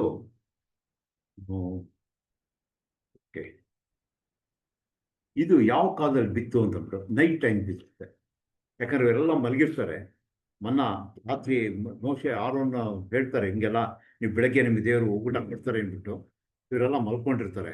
ಮಲಗಿರ್ಬೇಕಾದ್ರೆ ಬೆಳಗ್ಗೆ ಎದ್ದು ನೋಡಿದಾಗ ರಾತ್ರಿಯಲ್ಲಿ ಮಂಜು ಸುರಿದು ಆ ರಾತ್ರಿ ದೇವರ ಮನ್ನವನ್ನು ಅವರಿಗೆ ಕೊಟ್ಟಿರ್ತಾರೆ. ಇದರ ಒಂದು ಆಂಟಿಟಿಪ್ ಅಂದರೆ, ರಾತ್ರಿಯಲ್ಲಿ ಮನುಷ್ಯ ನಿದ್ದೆ ಮಾಡುವಾಗ ಈಸ್ ಹೆಲ್ಪ್ಲೆಸ್, ಯಾರನ್ನು ಸಾಯಿಸ್ಬಿಟ್ಟು ಗೊತ್ತಾಗೋದಿಲ್ಲ, ಆದರೆ ನಿಸ್ಸಹಾಯಕನಾಗಿರ್ತಾನೆ, ತನ್ನನ್ನು ತಾನು ಕಾಪಾಡಿಕೊಳ್ಳಲು ಅಶಕ್ತನಾಗಿರ್ತಾನೆ. ಅಂಥ ಸಮಯದಲ್ಲಿ ಹಾಗೆ ಇತ್ತು, ಅವ್ರು ಏನು ಆಹಾರ ಇರಲಿಲ್ಲ, ಅದನ್ನು ತಾವೇ ಒಂದು ಹುಟ್ಟಿಸ್ಕೊಳ್ತಕ್ಕಂಥ ಶಕ್ತಿ ಕೂಡ ಇರಲಿಲ್ಲ. ದೇವ್ರ ಮನ್ನಾ ಕೊಟ್ಟು. ಅದೇ ರೀತಿ ಮನುಷ್ಯ ಈ ಒಂದು ಕತ್ತಲೆ ಪ್ರಪಂಚದಲ್ಲಿ ಇರ್ಬೇಕಾದ್ರೆ ಮನುಷ್ಯ ಯಾವ ರೀತಿ ಇದ್ದಾನೆ, ಕತ್ತಲೆ ಪ್ರಪಂಚ, ಬರೀ ಸುಳ್ಳು, ಮೋಸ, ತಟ್ಪಟ ಇಂಥದ್ದೇ ಇದೆ. ಅಪನಂಬಿಕೆ, ದೇವ್ರ ಮೇಲೆ ನಂಬಿಕೆ ಇಲ್ಲ. They are important. ಅಂದರೆ ನಮಗೆ ಯಾವ ಶಕ್ತಿ ಇಲ್ಲ, ನಮ್ಮನ್ನು ನಾವು ಕಾಪಾಡ್ಕೊಳ್ಳೋಕ್ಕೆ ನಾವು ಅಸಹಾಯಕರು, ಬಲಹೀನರು, ದೇ ಆರ್ ವಿತೌಟ್ ಸ್ಟ್ರೆಂತ್. ಇಂಥ ಸಮಯದಲ್ಲಿ ದೇವರು ನಮಗೆ ಯೇಸು ಕ್ರಿಸ್ತನ ಮನ್ನವಾಗಿ ಭೂಲೋಕಕ್ಕೆ ಕಳಿಸ್ಕೊಟ್ರು. ಇದು ಡ್ಯೂರಿಂಗ್ ಫಸ್ಟ್ ಅಡ್ವೆಂಟ್ ನಮ್ಗೆ ಆಗಿರತಕ್ಕಂಥದ್ದು. ಸ್ವಾಮಿ ಸೆಕೆಂಡ್ ಟೈಮ್ ಬರುವಾಗ ಕೂಡ ಇದೇ ರೀತಿ ಆಗುತ್ತೆ. ದಯವಿಟ್ಟು ಆ ವಚನ ಓದಿ, ಯೆಶಾಯ 60ನೇ ಅಧ್ಯಾಯ 1-3 ವಚನ. ಏಳು ಪ್ರಕಾಶ ನಿನಗೆ ಬೆಳಕು ಬಂತು, ಯೆಹೋವನ ತೇಜಸ್ಸು ನಿನ್ನ ಮೇಲೆ ಉದಯಿಸಿದೆ. ಇಗೋ, ಕತ್ತಲು ಭೂಮಿಯನ್ನು ಆವರಿಸಿದೆ, ಕಾರ್ಗತ್ತಲು ಜನಾಂಗಗಳನ್ನು ಮುಚ್ಚಿದೆ. ನಿನ್ನ ಮೇಲಾದರೋ ಯೆಹೋವನು ಉದಯಿಸುವನು, ಆತನ ತೇಜಸ್ಸು ನಿನ್ನಲ್ಲಿ ಕಾಣಿಸುವುದು. ಜನಾಂಗಗಳು ನಿನ್ನ ಬೆಳಕಿಗೆ ನೆರೆಯುವವು, ಅರಸರು ನಿನ್ನ ಉದಯ ಪ್ರಕಾಶಕ್ಕೆ ಬರುವರು. ಇದನ್ನ ಯೇಸು ಕ್ರಿಸ್ತನ 2ನೇ ಬರುವಿಕೆಯಲ್ಲಿ ಈ ಕಾರ್ಯ ಆಗುತ್ತೆ ಅನ್ನೋದನ್ನು ನಾವು ನೋಡ್ತೀವಿ. ಆಗ ಕೂಡ ಪ್ರಪಂಚ ಎಲ್ಲ ಇಟ್ ಬೀನ್ ದ ಡಾರ್ಕ್ನೆಸ್, ಹೇಳ್ತಾರಲ್ಲ, ಕತ್ತಲು, ಕಾರ್ಗತ್ತಲು, ಘೋರವಾದ ಕತ್ತಲು ಕವಿದಿದೆ ಅಂತ ಅಂದ್ಬಿಟ್ಟು. ಅಂಥ ಸಮಯದಲ್ಲಿ ತಂದೆಯ ದೇವರು ಇಡೀ ಮಾನವ ಜನಾಂಗಕ್ಕೆ ಸ್ವಾಮಿ ನಾವು ರಕ್ಷಣಾರ್ಥವಾಗಿ ಸೆಕೆಂಡ್ ಟೈಮ್ ಕಳಿಸ್ಕೊಳ್ತಕ್ಕಂಥದ್ದು, ಅದನ್ನು ನಾವು ನೋಡ್ತೀವಿ. ನೆಕ್ಸ್ಟ್ ನೋಡ್ಬೇಕಾದ್ರೆ ಮನ್ನಾ ಅನ್ನತಕ್ಕಂಥದ್ದು ಇಟ್ ವಾಸ್ ದೇವದೂತರು ತೆಗೆದುಕೊಳ್ತಿದ್ದಂಥ ಒಂದು ಆಹಾರ. ಆವಾಗಲೇ ಇದು ಪಾಠ 78ನೇ ಕೀರ್ತನೆ 23-26 ನೋಡ್ಬೇಕಾದ್ರೆ ಇದು ತಂದೆಯಾದ ದೇವದೂತರು ಅವರು ಆಹಾರವಾಗಿ ಸೇವಿಸ್ತಾ ಇದ್ರು ಅಂತಂದ್ಬಿಟ್ಟು. ಇದು ಆಹಾರ ಅಂದರೆ ಯೇಸು ಕ್ರಿಸ್ತ ಅಂತ ಹೇಳ್ಬೇಕಾದ್ರೆ ಪರಲೋಕದಲ್ಲಿ ಒಳ್ಳೆ ದೇವದೂತರು ಇದ್ದಾರೆ, ನೀತಿವಂತ ದೇವದೂತರು ಮತ್ತು ದುಷ್ಟ ದೇವದೂತರು ಕೂಡ ಇದ್ದಾರೆ. ನಮ್ಗೆ ಗೊತ್ತು, ಸೈತಾನ್ನ ಹಿಂದೆ ಬಂದಂಥ ಆ ದೇವದೂತನ ದೇವರು ಸೆರೆಯಲ್ಲಿಟ್ಟು ಬಂಧನದಲ್ಲಿ ಇಟ್ಟಿದ್ದಾರೆ. ಈ ಸ್ವಾಮಿ ಸೆಕೆಂಡ್ ಟೈಮ್ ಬರಬೇಕಾದ್ರೆ ಬರೀ ಭೂಲೋಕದಲ್ಲಿರೋ ಮಾತ್ರ ಯೇಸು ಕ್ರಿಸ್ತನನ್ನು ಇದು ಅಂತ ತಗೊಳ್ಳೋದಿಲ್ಲ, ಪರಲೋಕದಲ್ಲಿರ್ತಕ್ಕಂಥವರು ಕೂಡ ಯೇಸು ಕ್ರಿಸ್ತನನ್ನು ಈ becomes A food for them also. ಅಂದರೆ ಅವರೆಲ್ಲರೂ ಕೂಡ ಕ್ರಿಸ್ತನನ್ನು ಒಂದು ಆಹಾರವಾಗಿ ಸೇವಿಸಿ ಅದರಲ್ಲಿ ಆನಂದ ಪಡ್ತಾರೆ ಅಂತಕ್ಕಂಥ ಒಂದು ತಾತ್ಪರ್ಯ ಇದನ್ನು ನಾವು ನೋಡ್ತೀವಿ. ಅದೇ ಪರಲೋಕದಲ್ಲಿರುವವರು, ಭೂಲೋಕದಲ್ಲಿರುವವರು ಎಲ್ಲರೂ ಕೂಡ ಅವಾಗ ಮಾಡ್ತಾರೆ. ಅದಕ್ಕೆ ಪರಲೋಕದಲ್ಲಿ ಮಹಿಮೆ, ಭೂಮಿಯಲ್ಲಿ ಸಮಾಧಾನ ಅಂತ ಹೇಳ್ತಾರಲ್ಲ, ಆ ಒಂದು ಟೈಮ್ ಬಂದಾಗ ಈ ಕಾರ್ಯ ಕೂಡ ಆಗೋದನ್ನು ನಾವು ನೋಡ್ತೀವಿ. ನೆಕ್ಸ್ಟ್ ನೋಡ್ಬೇಕಾದ್ರೆ ಈ ಮನ್ನನ ಅವ್ರು ಯಾವ ರೀತಿ ತಿಂದ್ರು ಅಂತ ಹೇಳ್ಬೇಕಾದ್ರೆ, ಅದನ್ನ ಬಿಟ್ಟು ಅರಣ್ಯಕಾಂಡ 11ನೇ ಅಧ್ಯಾಯ 8ನೇ ವಚನದಲ್ಲಿ ನಾವು ಈ ರೀತಿ ನೋಡ್ತೀವಿ. ಅವರು ಅದನ್ನು ಕೂಡಿಸಿಕೊಂಡು ಬೀಸುವ ಕಲ್ಲುಗಳಿಂದ ಬೀಸಿ, ಇಲ್ಲವೇ ಒರಳಲ್ಲಿ ಕುಟ್ಟಿ ಪಾತ್ರೆಗಳಲ್ಲಿ ಬೇಯಿಸಿ ರೊಟ್ಟಿಗಳನ್ನು ಮಾಡಿಕೊಂಡರು.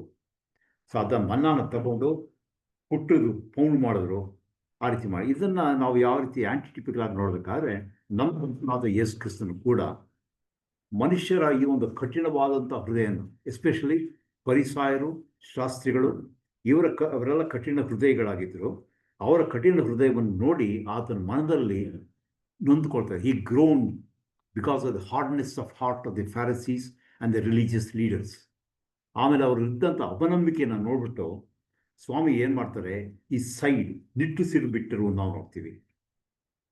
ಆಮೇಲೆ ಯೆರೂಸಲೇಮ್ನ ನೋಡ್ಬಿಟ್ಟು ಹೇಳ್ತಾರೆ, ಈ ವೆಪ್ಟ್ ಓವರ್ ಯೆರೂಸಲೇಮ್ ನೋಡಿ ಅದಕ್ಕಾಗಿ ಆತನು ಕಣ್ಣೀರಿಟ್ಟನು ಅಂದ್ಬಿಟ್ಟು. This is because of his love and affection towards the people. ಅಂದರೆ ಇಲ್ಲಿ ನಾವು ನೋಡ್ತಕ್ಕಂಥ he groan because of the hardness, he sighed because of people's unbelief, he wept because of his love and affection towards his people. ಇದು ಮೂರು ಕೂಡ ಒಂದು grinding ಅನ್ನೋದನ್ನು ನಾವು ನೋಡೋದಾದರೆ, ಸ್ವಾಮಿ ಇದೆಲ್ಲವನ್ನು ಕೂಡ ಅನುಭವಿಸಿದ್ರು. ಆ ಪಿಲಾತನ ಒಂದು ಇದರಲ್ಲಿ ಚಾವಡಿನಲ್ಲಿ ಅವ್ರಿಗೆ ಜಡ್ಜ್ಮೆಂಟ್ ಆಗುತ್ತಲ್ಲ, ಆವಾಗ ಅವನು ಹೊಡಿತಾರೆ, ಮುಖಕ್ಕೆ ಗುದ್ದುತ್ತಾರೆ. ಅಂದರೆ his treatment in the love, beating, buffeting, ಅದೆಲ್ಲ ಕೂಡ ಅಲ್ಲಿ ನಾವು ನೋಡ್ತೀವಿ. ಆಮೇಲಿಂದ ನೋಡ್ಬೇಕಾದ್ರೆ ಶಿಲ್ಬೆ ಮೇಲೆ ಸಾಯುವಾಗ ತಂದೆಯ ಒಂದು ಉಗ್ರ ಕೋಪ, ಯಾಕಂದರೆ ಅದು ಸ್ವಾಮಿ ನಮ್ಮೆಲ್ಲರ ಪಾಪವನ್ನು ಹೊತ್ತುಕೊಂಡು ನಮ್ಮ ಪರವಾಗಿ ಶಿಲ್ಬೆ ಮೇಲೆ ಇದ್ದಾಗ ದೇವರು ತನ್ನ ಅಪಾರ ಉಗ್ರ ಅಂತ ದ ರಾತ್ ಆಫ್ ಗಾಡ್ ಅದು ಯೇಸು ಸ್ವಾಮಿ ಬರುತ್ತೆ. ಅದಕ್ಕೆ ಸ್ವಾಮಿ ದೇವರು ಕೂಡ ತನ್ನ ಮುಖವನ್ನು ತಿರುಗಿಸ್ಬಿಡ್ತಾರೆ. 3 ಗಂಟೆ ಕತ್ಲಾಗತ್ತೆ. ಅದನ್ನು ಯಾವುದಕ್ಕೆ ಹೋಲಿಸ್ಬೋದು ಅಂದರೆ, it was something like baking, ಒಂಥರ ಬೇಯಿಸ್ ಥರ ಆಗಿತ್ತು ಅಂತ ಅಂದ್ಬಿಟ್ಟು. ಆಮೇಲೆ ಅದಕ್ಕೆ ನಾವು ಯೆಶಾಯ 53ನೇ ಅಧ್ಯಾಯ 5ನೇ ವಚನದಲ್ಲಿ ನಾವು ನೋಡ್ತೀವಿ, ಹಿ ವಾಸ್ ಬ್ರೂಯಿಸ್ ಫಾರ್ ಅವರ್ ಇನಿಕ್ವಿಟೀಸ್, ನಮ್ಮ ದೋಷಗಳ ನಿಮಿತ್ತವಾಗಿ ಆತನು ಜಜ್ಜಲ್ಪಟ್ಟನು, ಆತನು ಬಾಧೆಗೊಳಗಾದನು ತಂದ್ಬಿಟ್ಟು. ಸೊ ಇದು ಹೇಗೆ ಮನ್ನವನ್ನು ಅವ್ರು ಕುಟ್ಟಿ ಪುಡಿ ಮಾಡಿ ಅದನ್ನು ಆಹಾರ ಮಾಡಿಕೊಂಡ್ರು, ಹಾಗೆ ಯೇಸು ಕ್ರಿಸ್ತನು ಕೂಡ ತನ್ನ ಜಜ್ಜಿಕೊಂಡು ತನ್ನನ್ನೇ ಒಂದು ಯಜ್ಞವನ್ನಾಗಿ, ಒಂದು ಬಲಿಯನ್ನಾಗಿ, ಒಂದು ಸರ್ವಾಂಗ ಹೋಮವನ್ನಾಗಿ ಸಮರ್ಪಿಸಿ ಅದನ್ನು ನಾವು ತಿನ್ನೋದ್ರ ಮುಖಾಂತರವಾಗಿ ನಾವು ಬಾಳಿ ಬದುಕ್ತೀವಿ ಅನ್ನೋದನ್ನು ಇಲ್ಲಿ ಸೂಚಿಸುತ್ತೆ. ನೆಕ್ಸ್ಟ್ ಬಂದು ಇದರಲ್ಲಿ ಈ ಮನ್ನಾನ ಏನು ಮಾಡೋದು, ಮೋಶೆಗೆ ದೇವರೊಂದು ಅಪ್ಪಣೆ ಕೊಡ್ತಾರೆ, ನೀನು ಚಿನ್ನದ ಬಟ್ಟಲಿನಲ್ಲಿ ಈ ಮನ್ನವನ್ನು, ಒಂದು ಗೋಮೇನಷ್ಟು ಮನ್ನವನ್ನು ಕೂಡಿಸಿ ಅದನ್ನು ದೇವರ ಮಂಜೂಷದ ಮುಂದೆ ಇಡಬೇಕು ಅಂತ ಹೇಳ್ತಾರೆ. ಯಾಕಿದನ್ನು ಹೇಳಿದ್ರು ದೇವರು ಅಂತ ನಾವು ನೋಡೋದಾದರೆ, ಆ ಮನ್ನ ಅನ್ನತಕ್ಕಂಥದ್ದು ಅದು ಕೊಳಿಲಿಲ್ಲ ಅಂತ ನೋಡ್ತೀವಿ. It was preserved on Sabbath day. Sabbath ಅಲ್ಲಿ ದಿವಸದಲ್ಲಿ ಅದು ಏನು ಹೇಳ್ತಾರೆ ಅದಕ್ಕೆ ಪ್ರಿಸರ್ವ್ ಅಂತಂದರೆ, ಅದನ್ನು ಒಂದು ಅದನ್ನು ಕಾಪಾಡ್ತಾರೆ. ಅದು ಸ್ವಾಮಿ ಯಾವ ರೀತಿ ಹೋಲಿಸ್ಬೋದು ಅಂತ ಹೇಳ್ಬೇಕಾದ್ರೆ, ಸ್ವಾಮಿಲೂ ಕೂಡ ಯಾವ ಒಂದು ಇದಿಲ್ಲ, ಸ್ವಾಮಿ ಕೂಡ ಕೊಳಿಲಿಲ್ಲ.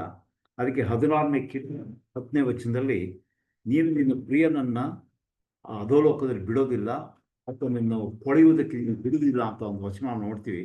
16ನೇ ಕೀರ್ತನೆ 10ನೇ ವಚನದಲ್ಲಿ ಬರುತ್ತೆ. ಸೊ ಅದಕ್ಕೆ ಒಂದು ಛಾಯಾಗಿ ಆ ಒಂದು ಪರಲೋಕದ ಬಂದಂಥ ಮನ್ನವನ್ನು ಚಿನ್ನದ ಬಟ್ಟಲಿನಲ್ಲಿಟ್ಟು ಮಂಜೂಷದಿಂದ ಇಟ್ಟಿದ್ದನ್ನು ನಾವು ಅಲ್ಲಿ ನೋಡ್ತೀವಿ. ಸೊ ನೆಕ್ಸ್ಟ್ ನೋಡೋದು ಈ ಒಂದು ಇದನ್ನು